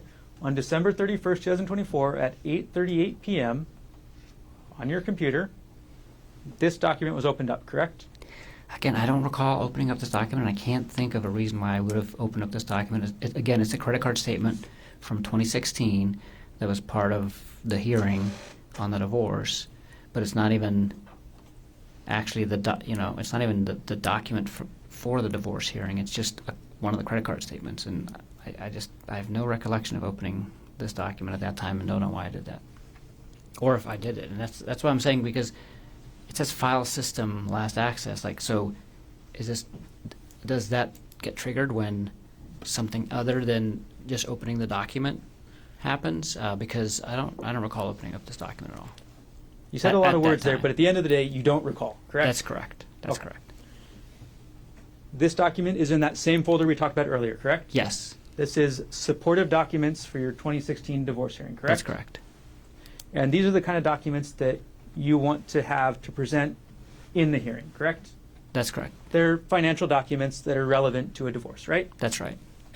And this one's actually a bank statement about not yourself, correct? It's a bank statement that was a credit card that was actually in my father's name during that time period. But we were. I'm trying to recall exactly. I think we had used it to transfer like a credit card balance that we had onto his credit card, because they were offering like a no interest, no payments for whatever, and we were using that to pay off this credit card. I was using it to pay off my credit card debt at a more favorable or zero interest rate. But yeah, that was a credit card in my dad's name. So you included this document in your divorce hearing folder because it was relevant to your divorce, right? That's correct. Okay. Now, at 8:38 p.m. on New Year's Eve, you also looked up a March 2022 pay stub for Arielle Konig, correct? I'm sorry. Can you say that again? At 8:38 p.m., the same time, on December 31st, 2024, the same date, you also looked up a March 2022 pay stub for Arielle Konig. Is that right? I don't recall doing that specifically, but that sounds plausible, yes. We're going to publish dates 1, 2, 5, page 11. All right. Dr. Koenig, this is the metadata for that document, correct?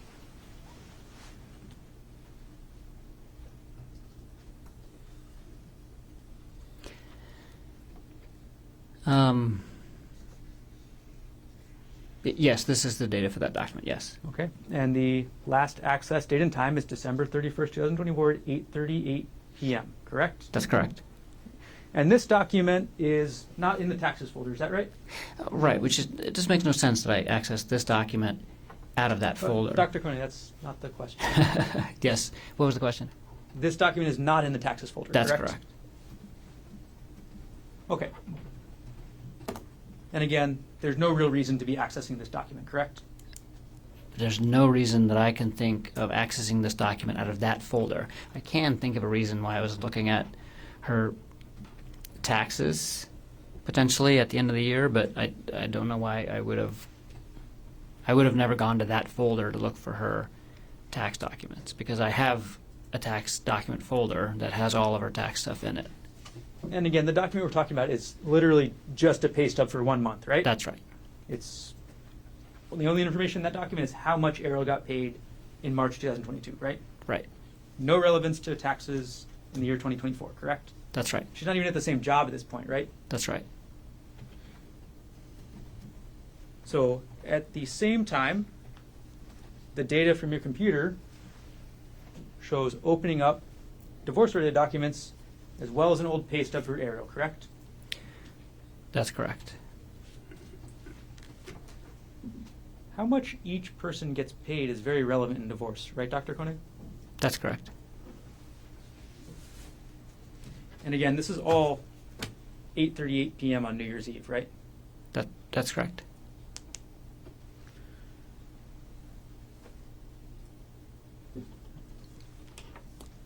Now, January 3rd, 2025, moving forward a couple days, you save a file on your computer with an Excel spreadsheet that has the chats between Arielle Konig and Jeff Miller. Is that right? I don't remember the exact date and time, but I did have a spreadsheet like that, yes. You had a spreadsheet that was essentially the entire chats that they had, correct? Yes. And you saved that in January 2025, correct? I don't remember the exact date. I thought I did that in December. I know I created the file in December. Okay, we'll publish dates 139, and you created the file on December 24th, 2024, correct? That sounds more reasonable. Okay. You accessed the file on January 3rd, 2025, correct? It looks like it, yes. So it's safe to say that on January 3rd, you're still thinking about these messages, right? Oh, absolutely. They're still in your mind a lot, right? Definitely. You're still upset? I'm still thinking about the affair. It's hard to get off your mind, right? I'm still thinking about the affair. You're thinking about it a lot, right? I'm thinking about it often, yes. It's hard to stop thinking about it, isn't it? No, at that point in time, I could stop thinking about it, and I was functioning just fine. So you say that in January 2025, you were okay to stop thinking about it when you needed to, right? Absolutely. Okay.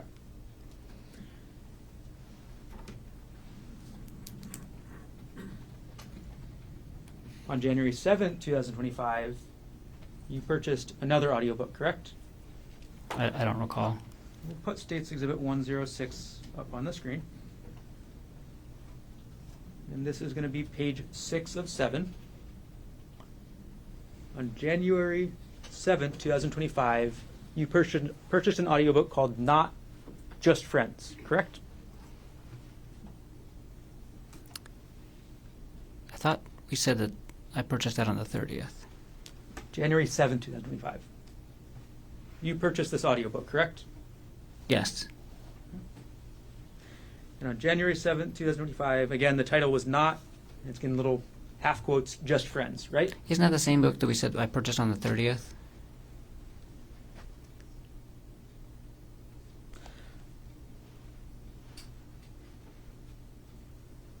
Dr. Konig, you weren't asked about any books on the 30th of December, Okay. were you? I'm sorry. We've been talking about a lot of books and a lot of dates, but I agree. I purchased that book on the 7th. Okay. So you agree you purchased this book on January 7th, 2025, correct? Yes. And obviously, when you purchased this book, you were still thinking about the affair, right? Yes. It was still on your mind, right? Yes. And you actually purchased this book, I'll zoom in on the email time, at 4:32 a.m., correct? Yes. So at 4:32 a.m., January 7th, you're still thinking about this, right? Yes.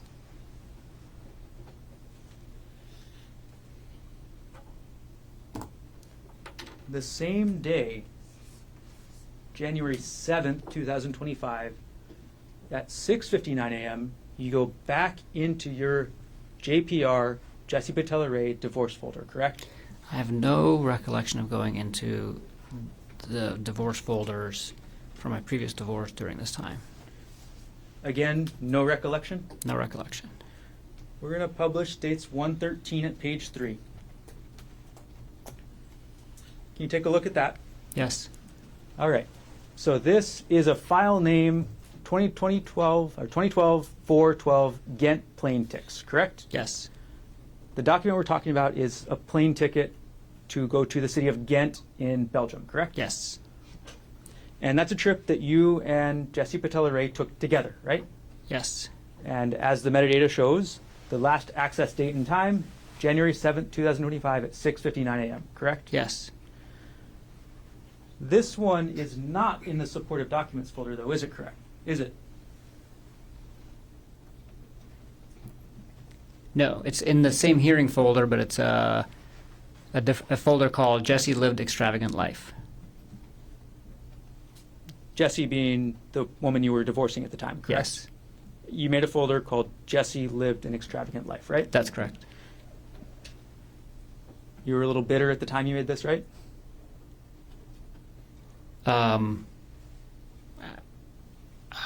I was feeling a lot of emotions, I guess. I was mostly happy that I was getting divorced. At that time, we had, separated, and we were both, at that time, she was ready to get remarried, actually. And this folder- And I was moving on, and I wasn't really feeling bitter, but the folder name is descriptive of what's in it, not of my feelings at the time, I guess I would say. Okay. You made the name on the folder, right? Yes, And you say it's descriptive of the documents inside, correct? that's correct. So that means the documents inside are your evidence of how extravagant your ex-wife's life was, correct? That's correct. Dr. Konig, isn't it true that this trip in 2012 to Ghent, you went with Ms. Patella Ray? Yes, You guys went on that trip together, right? yes, And it's in the Jesse Lived Extravagant Life folder, correct? yes.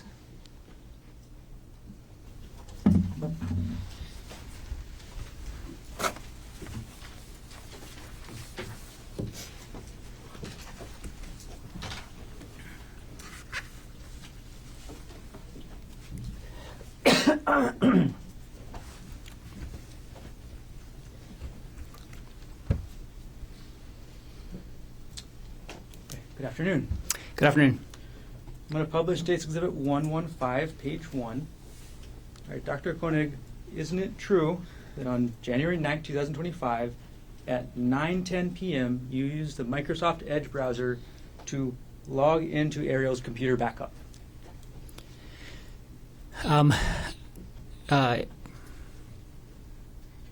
Yes, So what you're logging into that this exhibit shows is a backup of Arielle's hard drive created in 2011, correct?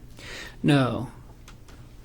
It's a portable hard drive that she had that had old documents on it. Okay. And you wanted to go into Arielle's old hard drive to look at the documents, right? That's right. And again, January 9th, 2025, 9 p.m., correct? Yes. Or 9:10 p.m., correct? Yes. Okay. So, and this is through a program called Memeo, right? I don't know what Memeo is. All right. Well, regardless, you go in No. and you look at your documents, correct? Yeah, I just go in and look at the documents. I don't know what Memeo is. All right. So you go into the folder for Ari, correct? Yes. And you go into the documents folder, right? Yes. And you go into the divorce folder, correct? Yes. And in that folder, you open a document called Notes. Is that right? Yes. Okay. Moving on to page 2 of the exhibit. This is the same folder, correct? Yes. Okay, the ARI folder. I'm sorry, this is a different folder. This is the ARI folder and then the downloads folder, correct? Yes. And the document you're looking at 9:14 p.m. on January 9, 2025 is called Complaint for Absolute Divorce. Is that Yes. right? And page 3 of the exhibit, this is also in the downloads folder, correct? That's correct. And the document you're viewing at 9:15 p.m. is called Rosen-Divorce, correct? Yes.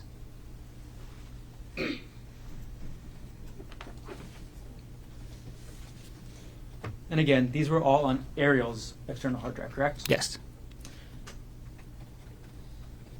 On February 3rd, 2025, you go back to your prior divorce folder, is that correct?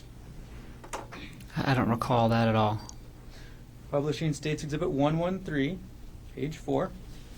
On February 3rd, 2025, you go back to your divorce folder from your prior divorce to Jessica Patella Ray. Is that correct? I do not recall doing this at all.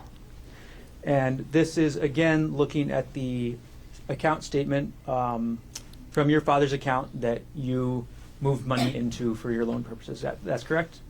It looks like it's the same credit card. I can't remember if it's the same statement date, but it's that same PK Chase Freedom credit card that we used to transfer a balance into to pay it down. And the last access date and time from the computer system is February 3rd, 2025 at 8:42 a.m., correct? The last access date and time from the computer system is that date and time. That's correct. So between December 14th and February 3rd, there are 4 different accesses to your prior divorce folder on your computer, correct? From the computer system, yes. That you have no recollection of. That I have no recollection of. But you are looking at Arielle's documents on her hard drive about divorce, correct? Yes, I did look at that divorce folder on her portable hard drive on that date and time. And during that time period, you're also looking into Arielle's old pay stubs, right? Yes. You're also looking into your tax notes that include information about how much alimony and child support you paid, right? Again, I don't recall looking at a 2018 tax notes during that time, but that tax document was accessed by the system at that time, and that tax document does include alimony and child support. And you're researching these financial documents and these divorce documents because you want to see how much damage you're going to suffer in a divorce. Isn't that right? That's not right. In January, you also review your wedding documents again. Is that correct? I don't recall. Maybe show me what you're discussing.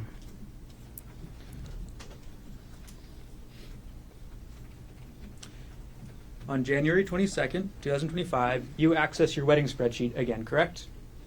I might have. I don't specifically recall. Published dates 124 at page 11. The access date is January 22nd, 2025, correct? That's correct.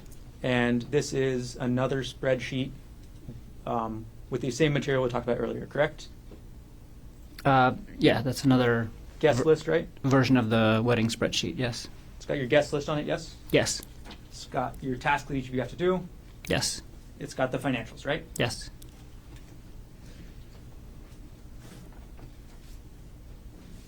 And on the same date, January 22nd, 2025, at 3:04 p.m., you view a document called Worthington Konig Wedding Room Block 9.14.18, correct? I don't remember doing that at all. You have no recollection of I this. have no recollection of doing that. It's the same date as the Excel spreadsheet, right? Yes. We're going to publish dates 124 at page 12. And again, if you can look, the file system last access date, January 22nd, 2025 at 3:04 p.m., correct? Yes, I see that. Okay. And in this document, this is the reservation for the venue of your wedding, correct? That's right. And it specifically shows how much that cost. Isn't that right? I have no recollection of what's on that document. No recollection. Okay, we'll publish to the next page.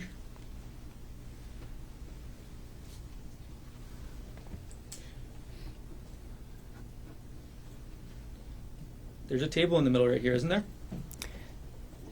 Yeah, and that's the guest room block, so that shows if our guests decide to stay at that hotel, what they would pay under the wedding rate for those 3 different rooms. We'll move on to the next page. This is basically rules that you have to follow, or what you have to decide Sure. what the rules are.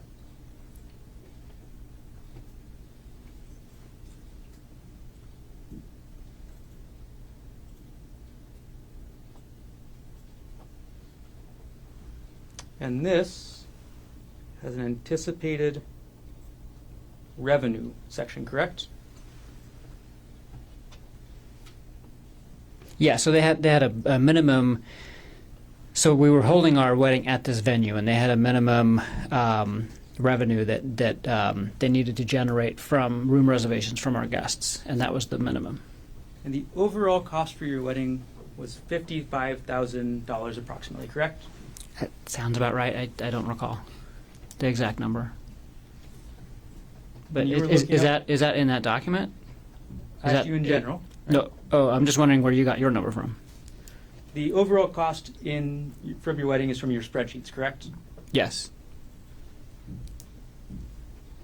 So you're looking up multiple different spreadsheets with the cost, right? I have no recollection of looking at the wedding room block document. I don't have a recollection of looking at the wedding spreadsheet either, but I could potentially think of a reason why I would have done that. But I've no recollection of opening that wedding room block and have no idea why I would have done that. The next date that you open the wedding spreadsheet is February 24th, 2025. Isn't that correct? I don't remember opening the wedding spreadsheet, but You don't recall? Okay. You also open a document called Final Floral Proposal on March 14th, 2025. Isn't that correct? no, I don't think I did. I don't remember doing that. And if that's related to the wedding, I certainly did not look at the floral contract or whatever. What is it called? You're saying you did not look at the floral contract No. or the Final Floral Proposal. Is that right? I 100% did not look at the final floral proposal for our wedding in March. The published dates 124 at page 21. The document that we're looking at has a file name of Final Floral Proposal, correct? That's correct. File system, last access date and time, March 14, 2025. Yeah, the computer system accessed it on that date and time. I have no recollection of opening this document and looking at that date and time. The computer system did all this. Yes. The computer system opened this document, is what you're saying today. I'm not sure what Word the is computer accessed, system though. did. It says accessed. That is what the computer It says system. accessed. Just that. The computer system accessed this document, right? That's correct. Okay.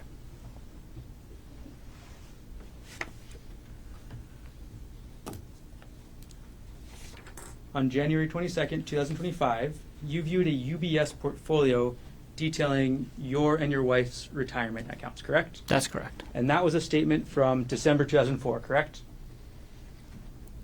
2004? 2024, correct? Yes. So in December 2024, you get the UBS statement detailing how much you and your wife have in your retirement accounts. Is That's that correct. right? Yes. And you review that on January 22nd, 2025. Yes, I do remember that. And this is actually within a month of getting the statement, right? That's right. It makes sense to review the statement, within a month of getting it, right? Yes.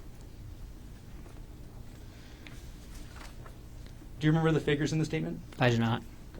Would it help if we go through them together? Yes. Okay. States 126.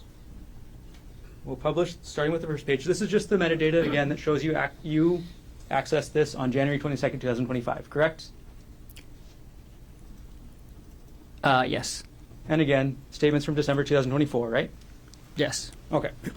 We're going to look at a page detailing your Roth IRA, your Roth IRA next, okay? Okay, here's a summary page, correct? Yes. All right, and Gerhardt Konig, you have in this UBS account an Roth IRA value of $8,066.95, correct? That's correct. Arielle Konig has a Roth valued at $74,974, correct? That's correct. Arielle Konig has a second IRA valued at $164,500.76, correct? That's correct. for your account, that's a little over $8,000. Arielle is the sole beneficiary. Is that right? That's right. Anything happens to you, she gets 100%, right? That's right. For Arielle's Roth, the one that's about $75,000, you are the sole beneficiary, right? That's right. Anything happens to Arielle, that money goes to you, correct? That's correct. For Arielle's IRA, valued at $164,000 approximately, you are also the sole beneficiary, correct? That's correct. Anything happens to Arielle, that $164,000 goes to you. Is that That's right? right.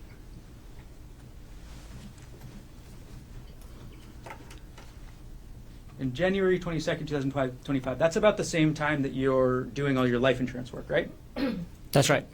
And that's the same, or around the same time that you send Arielle that email instructing her to get a $250,000 life insurance policy, correct?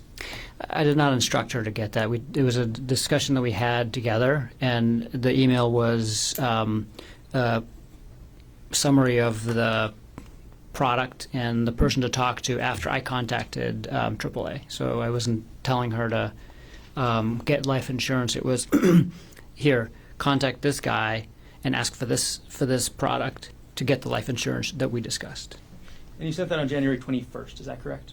I don't recall the exact date, but that sounds like it's the right date. On February 4th, 2025, you viewed a May 2022 pay stub for Arielle, isn't that correct? I'm sorry, say that again? On February 4th, 2025, at 2:29 p.m., you viewed a May 2022 pay stub for Arielle, correct? I have no recollection of that.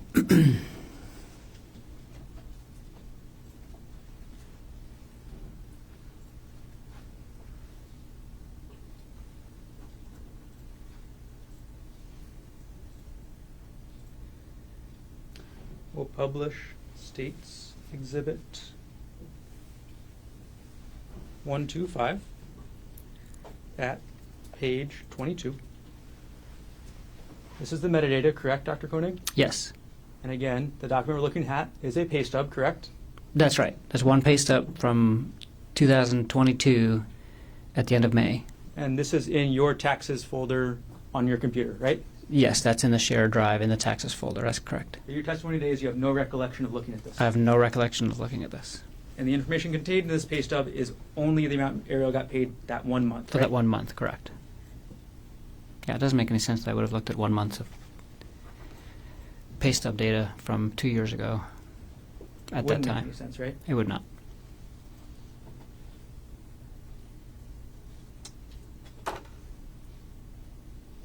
On March 14th, 2025, you viewed a 2018 Wealthfront account statement for Arielle. Isn't that correct? I don't have any recollection of that. Published States Exhibit 125 at page 24.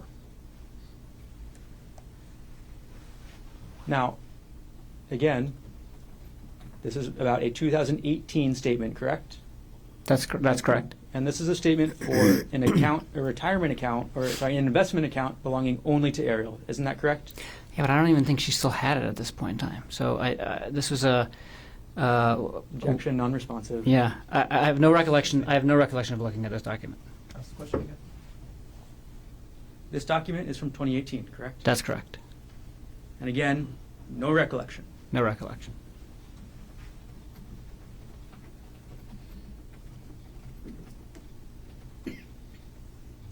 On March 16th, 2025, you viewed a document, again, about Arielle's retirement accounts, correct? I don't have a. I might have.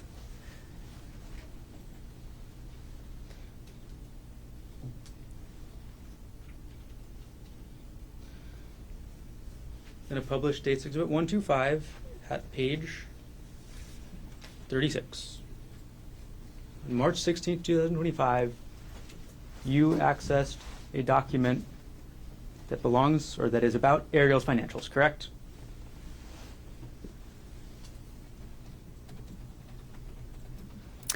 This is on my desktop. I don't know what's in that document. So this document isn't actually even in your taxes folder, right? Right. This is on my desktop. Meaning every time you open up your desktop, you see this document, right? No, I have probably 3 dozen different random documents that just tend to collect on my desktop. If I copy something and email it, sometimes I put it on my desktop for, during that time. I was not aware that this was on my desktop. I'm sure it was. That's the location of it, and I don't remember. Don't remember what this document is at all. This document is again from 2022, right? That's correct. And this is showing how much Arielle had in her Westinghouse retirement account in 2022. Is that right? I can't answer that unless I can look at the document. We'll publish the next page. This is a similar document to one that we viewed this morning, right? Yes. Okay, and it tells you in the top right, which I'll zoom in on, how much Arielle had in her retirement account as of a certain date, correct?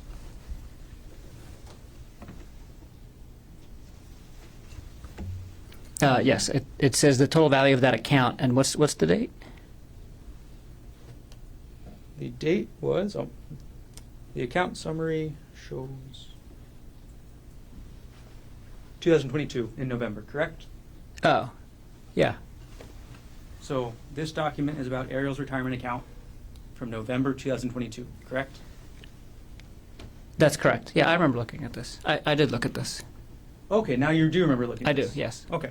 And November 2022 is a couple years before March 2025, correct? That's correct. It's 2.5 years, right? Yes.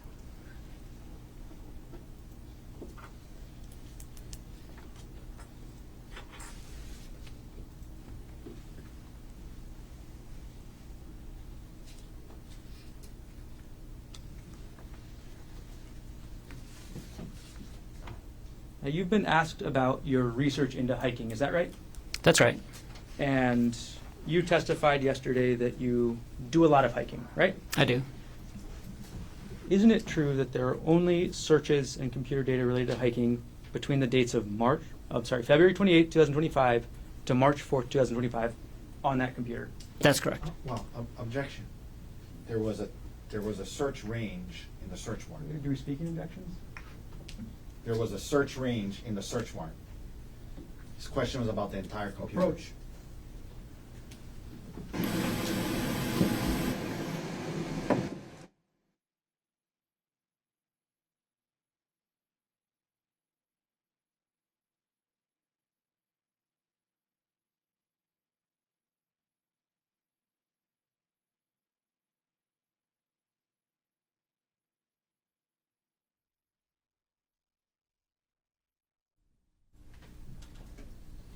Let's limit the time frame, Dr. Konig. Between December 2024 and March 2025, the only data related to hiking from your computer is for those 5 days, correct? That's correct.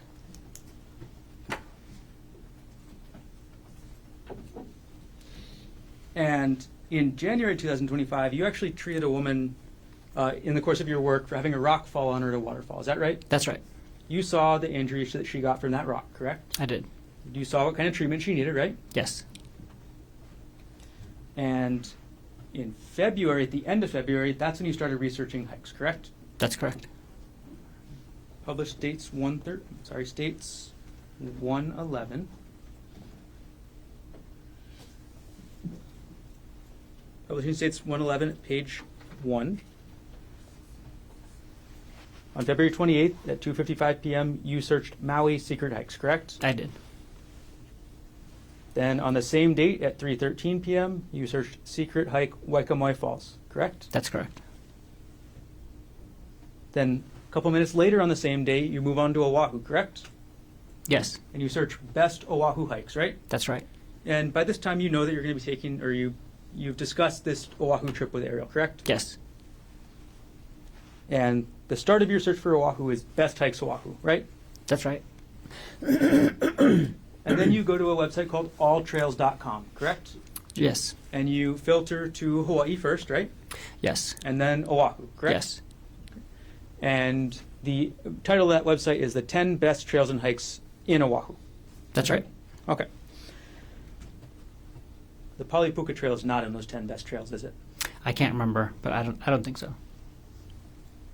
Publishing next page to page 5.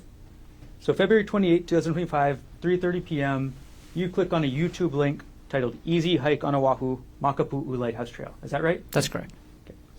And just a couple seconds later, publishing the next page, again at 3:30 p.m., you click on a different YouTube link for the top 10 easy Oahu hikes for everyone. Is that right? Yes. So first you look at best hikes, right? Yes. And then you see these 2 YouTube videos for easy hikes, right? Yes. You don't watch these whole videos, right? Probably not. You don't watch these videos because at next page, 7 out of 10, 3:31 p.m., you're looking up difficult hikes, right? That's right. Because easy hikes is not for you, right? Yeah, the hikes that I found on the Easy Hikes website wasn't what we were looking for. Difficult hikes are generally more dangerous, right? Sometimes. Difficult- Sometimes they're just longer. Difficult hikes have rougher terrain, right? Sometimes. Difficult types have higher drop-offs, right? Not necessarily. Difficult hikes can have more exposure, correct? They could. And these difficult hikes, these are the kinds of hikes you were interested in, right? Yes. Now, your search for difficult hikes brought you to a website called journeyera.com. Is that right? That's right.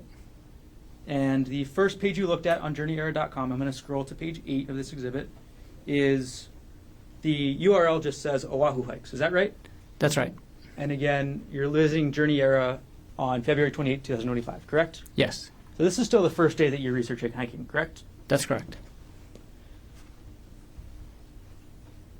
And moving on to the next one, next page, page number 9, you end up going to a page on journeyera.com saying the 35 best hikes on Oahu, the ultimate guide, right? Yes. Although the URL talks about the Stairway to Heaven, this is actually a list of 35 hikes, correct? Yes. Okay. And on that list, you see the Palipuka hike, correct? Yeah, among 34 others. And then on March 3rd, 2025, you go back to the journeyera.com website. Is that right? That's right. And this time you're going to look at the Palipuka hike page specifically, correct? That's correct. Okay. March 3rd, 2025, 7:19 a.m., correct? That's correct. Okay. And you've seen the website you looked at up on the screen, yeah? Yes. Okay, we're going to put it up and go through it together.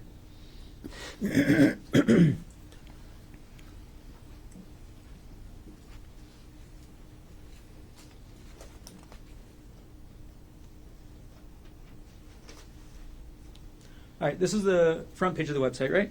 Yes. All right, we're going to go to page 2. When you read this, you saw that sentence that says, the Pali Lookout itself is a popular tourist spot, but 99% of visitors to the lookout don't hike. They just look over the valley. You saw that sentence, right?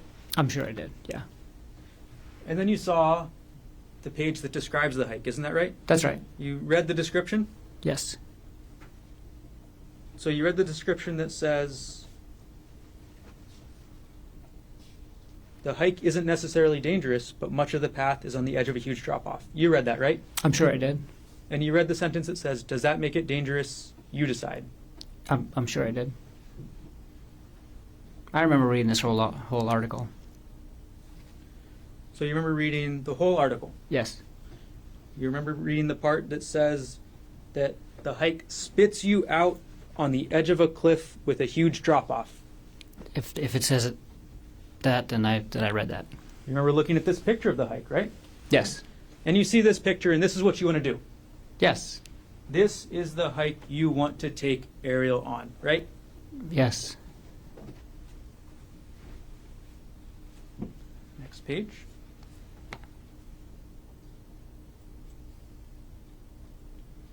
In this page, the author describes and shows a picture of themselves enjoying themselves, right? That's right. They're looking out over the entire windward side, is that right? That's right. And this picture on this side has the puka, is that right? That's right. And this is at the end of the hike, right? I assume so. Actually, from what I've remember from the description is that you can keep going past this for a little while still, but it's close to the end. And I've never- this is I've never ultimately been where there. you want to take Arielle, right? Yes. this was the plan, to take her to this section, correct? Yes. And to take Arielle to this section of the puka, you have to take her through this section, correct? Yes. You have to take her along this trail, along the cliff. Is that right? Presumably, I never got to this point in the trail, but according to the pictures, yes. You never got this far in the trail, right? No. The plan was to get that far in the trail, though, right? Yes.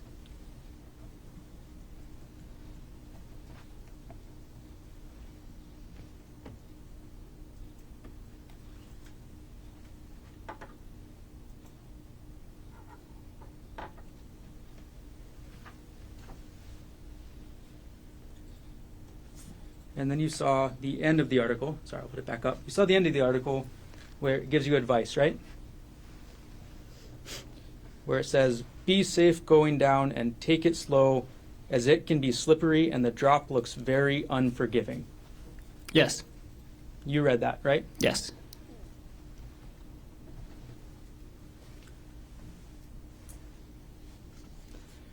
Now, while this is all going on, you've also been working on updating the insurance, correct? Yeah, so we applied at the end of January, and this was March 4th. Yeah, by this time I think Aries' policy had already gone through, and either one, and maybe one of my policies did, but not both. Your insurance policy doesn't go through partially until March 12th and then completely on March 24th. Is that correct? That sounds right. On March 17th, you actually search up Arielle's profile on Facebook again. Is that correct? I don't have a specific recollection of that, but I probably did.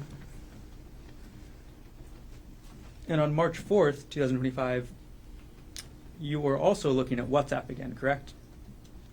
Probably. I was using WhatsApp every day You were using WhatsApp every day. for work.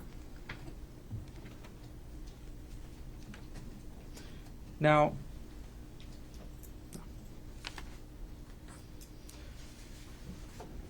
okay. And you testified yesterday about your work bag and the medication that was in it, right? Yes. Okay.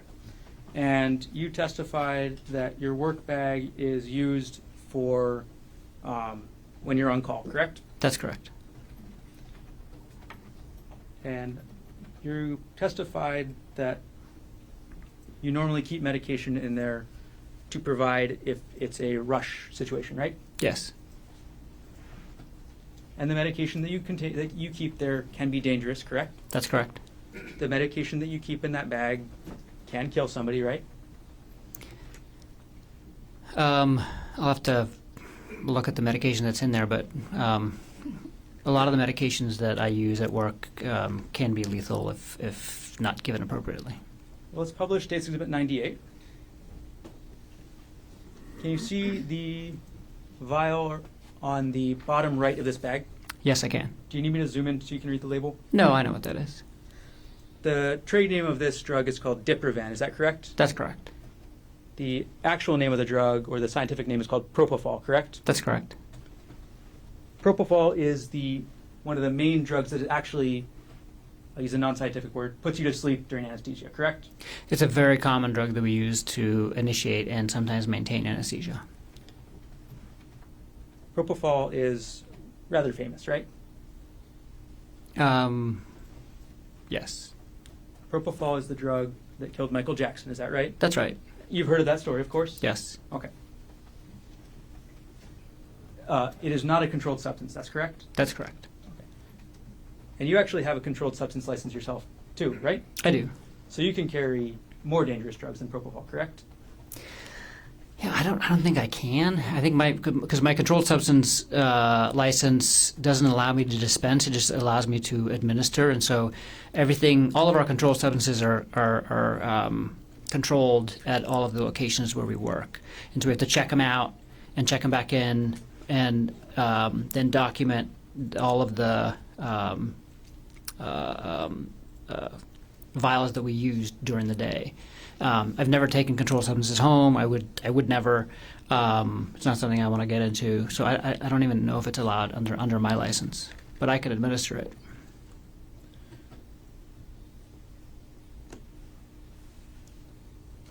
All right.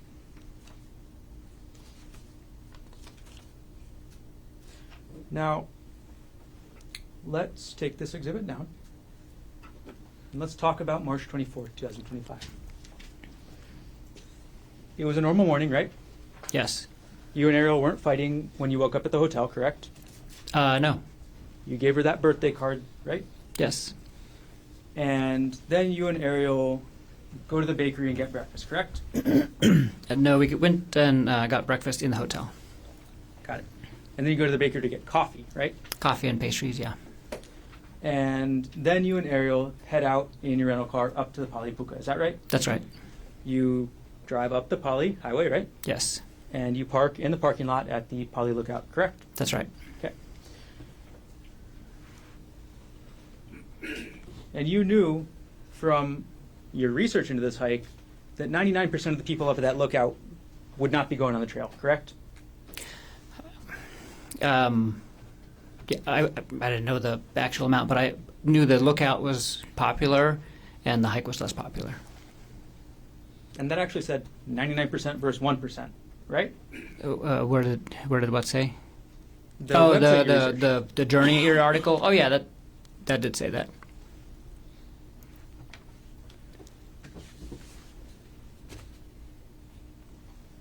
The website even told you, does that make the hike dangerous? You decide. Is that right? No, the website when the website said that, it was talking about the trail being next to a cliff, not the trail being some isolated, secluded spot that there's no people. The website said you decide if the trail is dangerous, correct? No, the website said specifically, it's not dangerous if you stay on the trail, but if you don't stay on the trail, you might fall off the cliff. Is that dangerous? You decide. And you saw that cliff, right? I did. On the picture, And you saw that cliff was at minimum several hundred feet high, correct? yes, You know, common sense tells you somebody falls off that cliff, they're going to die, right? that's correct. And the website even tells you that the hike spits you out on the edge of a cliff with a huge drop off. Is that right? That's right. And that photo that we looked at shows the trail going right along the cliff edge, correct? For parts of it. And this is the hike that you wanted to take Arielle on for her birthday, right? Yes. You wanted to go through the start of the hike, correct? I'm sorry. Can you say that again? You wanted to do more than just start the hike, correct? I wanted to do more than just start the hike. That's correct. You wanted to do the whole hike, is that right? That was the plan.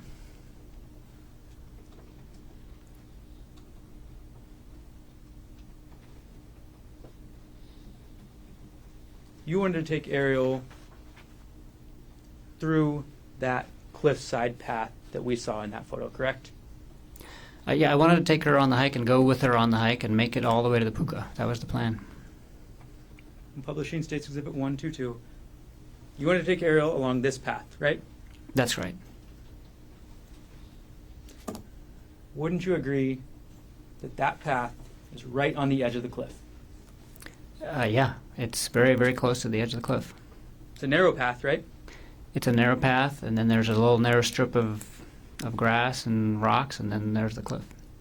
An empty void, right? Yes. Nothing to hold on to, right? For this part of the trail, not much. I mean, there's some brush on the other side, but you have to really watch your step. But Arielle didn't go that far on the trail that day, did she? No. 'Cause Arielle didn't want to hike anymore, right? Yeah, there came a point in time where Arielle did not want to hike anymore. Arielle deviated from your plan to go up this part of the trail, right? I wouldn't characterize it like that. Well, you planned to go up this part of the trail, correct? That's correct. And Arielle didn't follow through with that part of the plan, right? Yeah.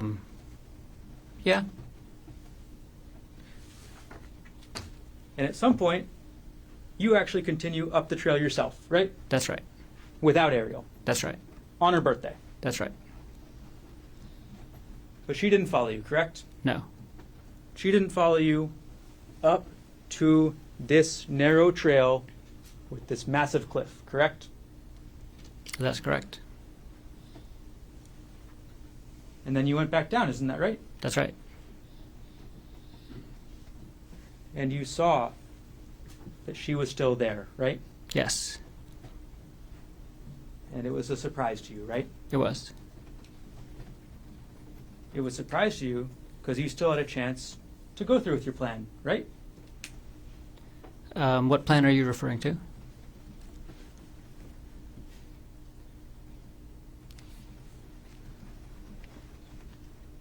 It was a surprise because you still had a chance to go through with your plan to push Arielle off the cliff. Isn't that right? That is not right at all.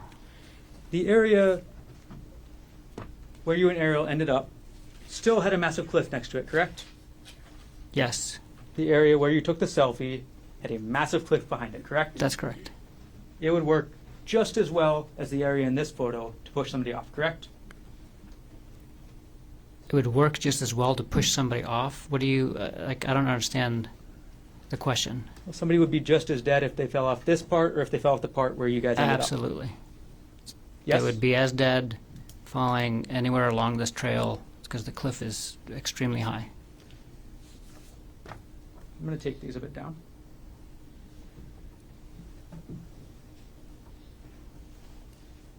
Before we get to the final parts of the trail, you testified this morning, and you said, please do correct me if I'm wrong here, that you were not sexually demanding of Arielle. Is that correct? That's correct. That is your testimony. Yes, You and Arielle went to couples counseling, isn't that correct? that's correct. And when you went to couples counseling, oh, you testified about the counseling yesterday, right? Yes. Can And we approach Sharon?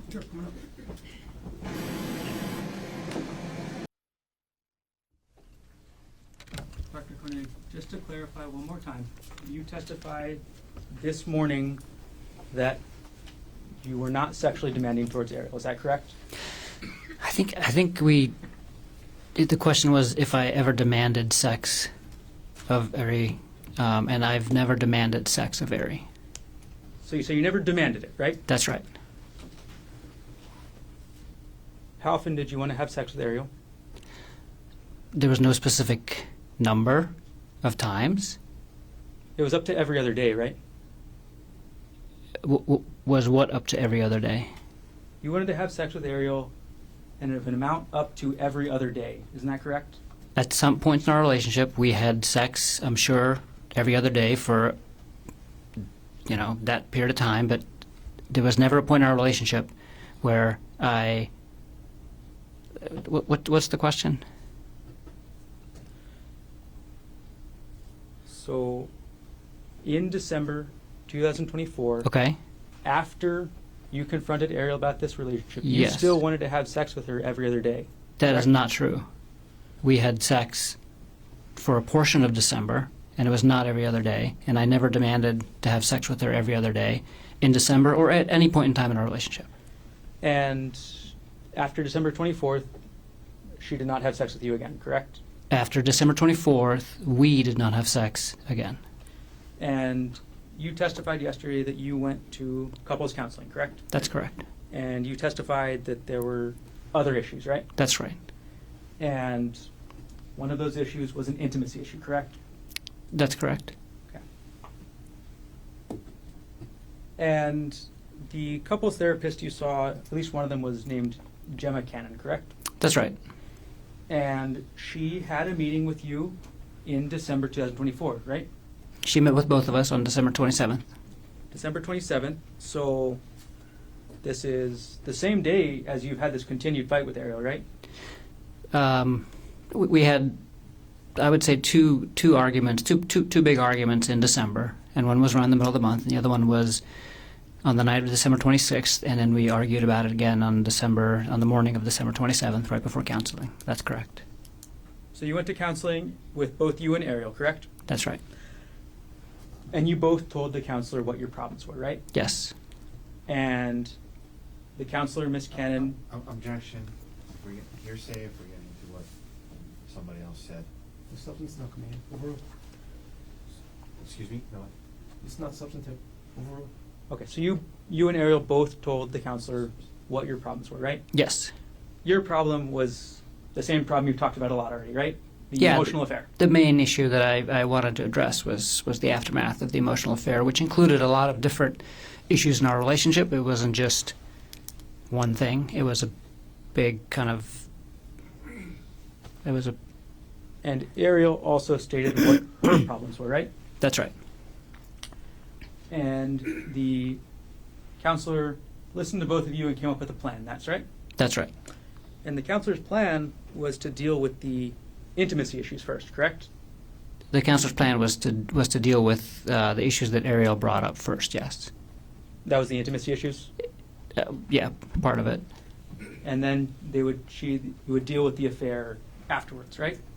Yes, and not afterwards, but because again, these are not just like things you check off, off of a to-do list. The affair was causing a lot of issues in our relationship, and addressing those issues were going to take probably years. And the issues that Ari brought up, similarly, was also not just going to be a check off the box thing, and it's probably going to take some time. And the counselor said that she's going to start off with the other issues, and not start off with the affair issues, but it wasn't just like we were going to finish the one, check it off the box, and then move on to the next. There's overlapping issues, and it's all to do with the relationship, and so it's not fair to characterize it like we were going to finish one and then move on to the other. But we were definitely going to. She said, we're going to basically let's prioritize talking about the issues that she brought up first. Gerhardt, are you okay with waiting to address a lot of the issues to do with the affair until later in therapy? And I said, absolutely. And you testified yesterday that those issues about the affair were never really resolved. Is that right? No. Yes, that's right. So, talked about Arielle's issues, and the issues you brought up were never resolved. Correct? I'm sorry. Ask that again. The first priority was Arielle's issues, the intimacy issues. Correct? The first priority was Ariel's issues, and intimacy was one of them. And then your issue, the emotional affair, was never addressed. Correct? And our issue, the affair, wasn't adequately addressed ever either. And neither were the emotional issues. And I have to say, part of the affair and the aftermath of the affair, I had emotional issues, intimacy issues as well with her. So the intimacy issues went both ways. And when we...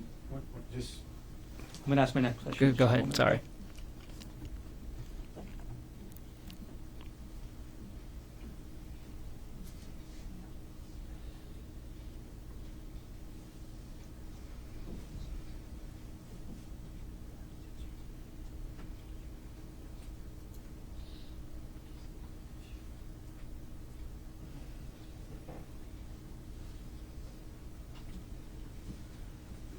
Okay. Let's go back to the hike, Dr. Konig. Okay. March 24th, 2025, you testified about the hike yesterday, correct? Yes. You testified that you and Arielle had a massive argument, right? Yes. You testified that on her birthday, Arielle brought up the subject she knew would upset you, right? I'm sorry. You didn't testify to that, but that is what happened, correct? That is what happened, yes. You testified that Arielle brought up that she wanted to go back to work and speak to Jeff Miller again, correct? She was still working, so she wasn't trying to go back to work. She wanted to start traveling with him again. And your testimony is that this is what Arielle decides to bring up on her birthday trip with you, right? Yes. And that she decides to bring this up on the Palipuka Trail, right? That's where she brought it up. That's correct. So you testify that you have this argument, you separate, and then you come back together, right? Yes. You take this selfie right by the cliff, correct? Yes. And then you testified that Arielle pushed you, right? Yes. And you testified that you could barely hold on, right? I almost went off the cliff. And then you turned around and you testified that Arielle was 5 to 10 feet away, right? By the time I turned around, she had backed away, and she was not. And yeah, that was part of why I was concerned that that was a shove and not a accidental thing. And then you approached her, you went towards her, I did. So you think you about get pushed off a cliff, and then you go 5 or 10 feet to get to Arielle, right? I moved towards her. That's correct. And then you say that Arielle pulled you onto the ground, right? That's correct. You're bigger than Arielle, right? Yes. You have at least, or at the time of the offense, or at the time of the incident, you had at least 20 pounds on her, right? Yeah, roughly 20 pounds. You're stronger than her, right? Probably. You're a doctor, so you know that men generally are stronger than women, correct? Yes. It's just a scientific matter of testosterone, right? That's true. But you testify that Arielle managed to pull you to the ground, and she pulled you on top of her, right? That's correct. Okay. Then you testified that Arielle wouldn't let you go from on top of her, right? That's correct. You testified that she wrapped her legs around you, right? She wrapped at least one leg around me, yes. Yesterday you said legs, right? I think I said leg. It was at least one. And you testified that she grabbed your testicles, right? She did. And that she wouldn't let go, right? That's right. All this time, you were on top of her, right? That's correct.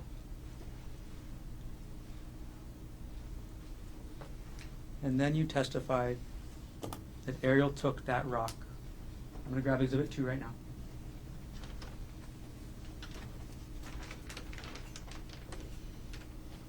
You testified that Arielle took this rock and hit you in the face. Isn't that right? That's right. And you said the first hit, she got me kind of good, right? That's right. And you said she kept trying, right? That's right. And you testified you tried to start blocking it, right? Yes. And you testified she actually got a couple more hits in, right? Yes. So, but you don't know how many hits, right? No. One good hit to the side of your face, correct? That's right.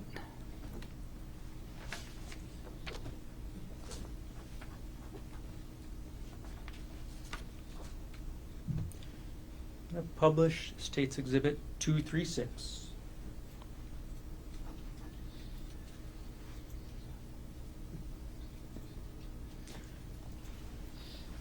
This is a photo of you from March 24th, 2025, correct? That's right.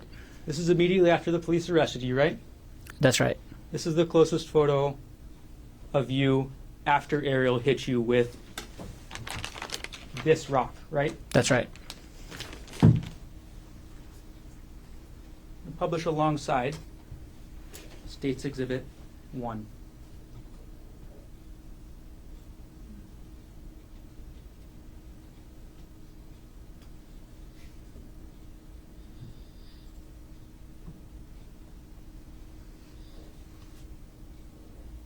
Okay, so on the right side, we have you after Arielle got one good hit with you with the rock, right?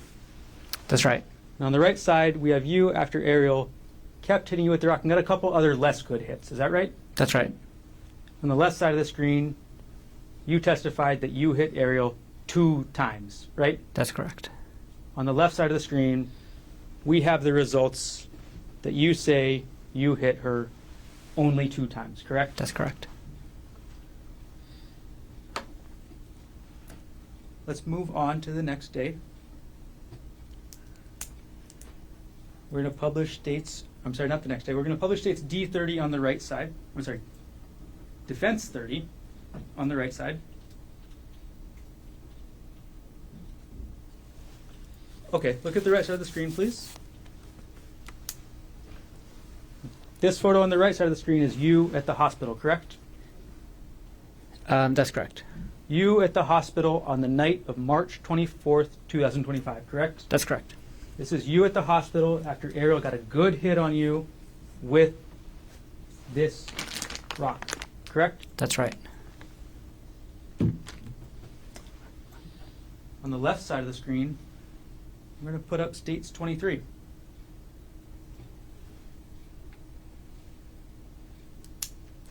This is Arielle at the hospital, correct? That's right. This is Arielle at the hospital after your 2 hits, correct? That's right.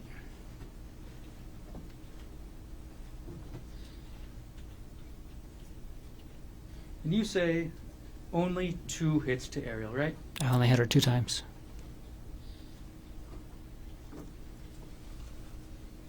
This is the front of Arielle's face after those 2 hits, right? Yes. Which exhibit? States 22. Thank you. Put up states 27. This is Arielle's hand after those.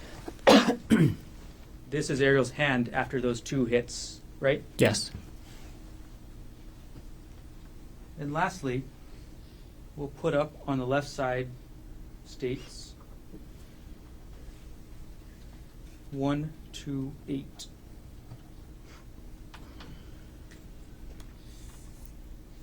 On the left side of the screen, that's Arielle on March 25th, 2025, correct? I don't know when that picture was taken, but I'll take your word for it. That's Arielle the day afterwards, right?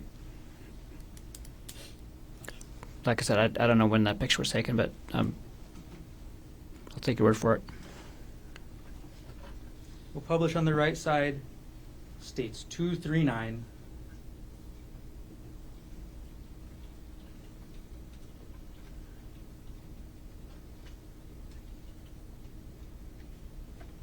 We'll flip it upside correctly. And this is you, again, correct? Yes. This is you on March 25th, 2025, right? I think that was like the night of, like just after midnight, but it was after the previous picture. That's right. This is you one day after Arielle hit you really good with this rock, isn't it? That's right.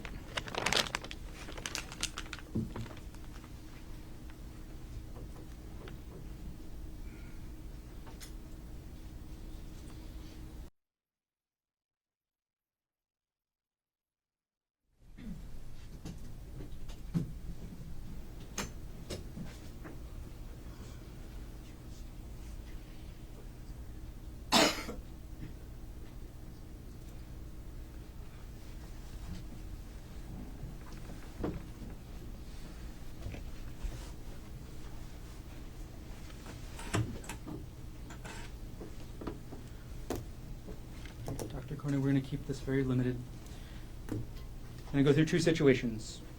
Situation 1, if Ari divorces you, you're likely going to be paying child support, correct? Yes.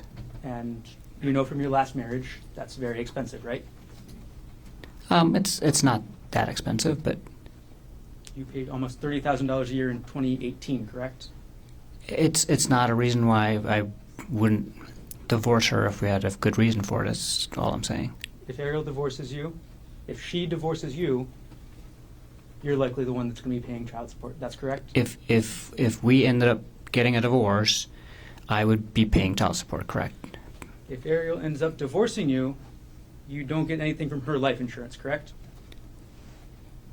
If Arielle, if we get divorced, neither one of us gets either one of our life insurances. Arielle divorces you, you don't get any of her retirement accounts, correct? If we get divorced, well, that's not true. No. If we get divorced, Arielle might get some of my retirement account because my retirement account is much bigger than hers. The question was, if Arielle divorces you, you do not get her retirement account, correct? That's this is a question of law. It's not that's Overruled? I don't. I know that the retirement accounts are going to be. I know that retirement account division is part of divorce, and I know that there's a lot of things that go into that calculation. I know that my retirement account is much bigger than her retirement account, and I'm not sure what portions we'll be able to keep because it's based on when the contributions were made and things like that. You know that you're likely not going to be taking her retirement if she divorces you, correct? Like I said, I don't know what's going to come of all that. It's a complicated. It's much more complicated than the life insurance issue, for example. And you know that if Ari divorces you, a likely outcome would be 50-50 custody, correct? It depends on the circumstances of the divorce. You knew before March 24, 2025, that if Arielle divorced you, 50-50 custody is generally standard, correct? Yes, absolutely, and that's what I would have been advocating for. Second scenario, if Ari dies, you don't pay any child support, correct?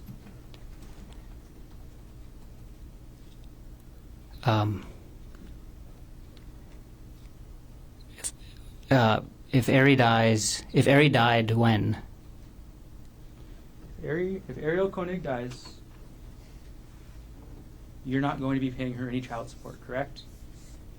If Ari dies, and yes, I would not be paying. Yes, I would not be paying a dead person child support. Yes. If Arielle dies, you get the $250,000 life insurance policy she took out, correct? Yes. That your your suggestion, correct? Not my suggestion to take out the life insurance policy. It was a joint decision. If Arielle dies, you get $250,000 from her retirement, correct? Yes. As the sole beneficiary, correct? Yes. If Arielle dies, you get full custody of the kids, right? If Arielle dies, I'm the only parent left. Yes. No further questions.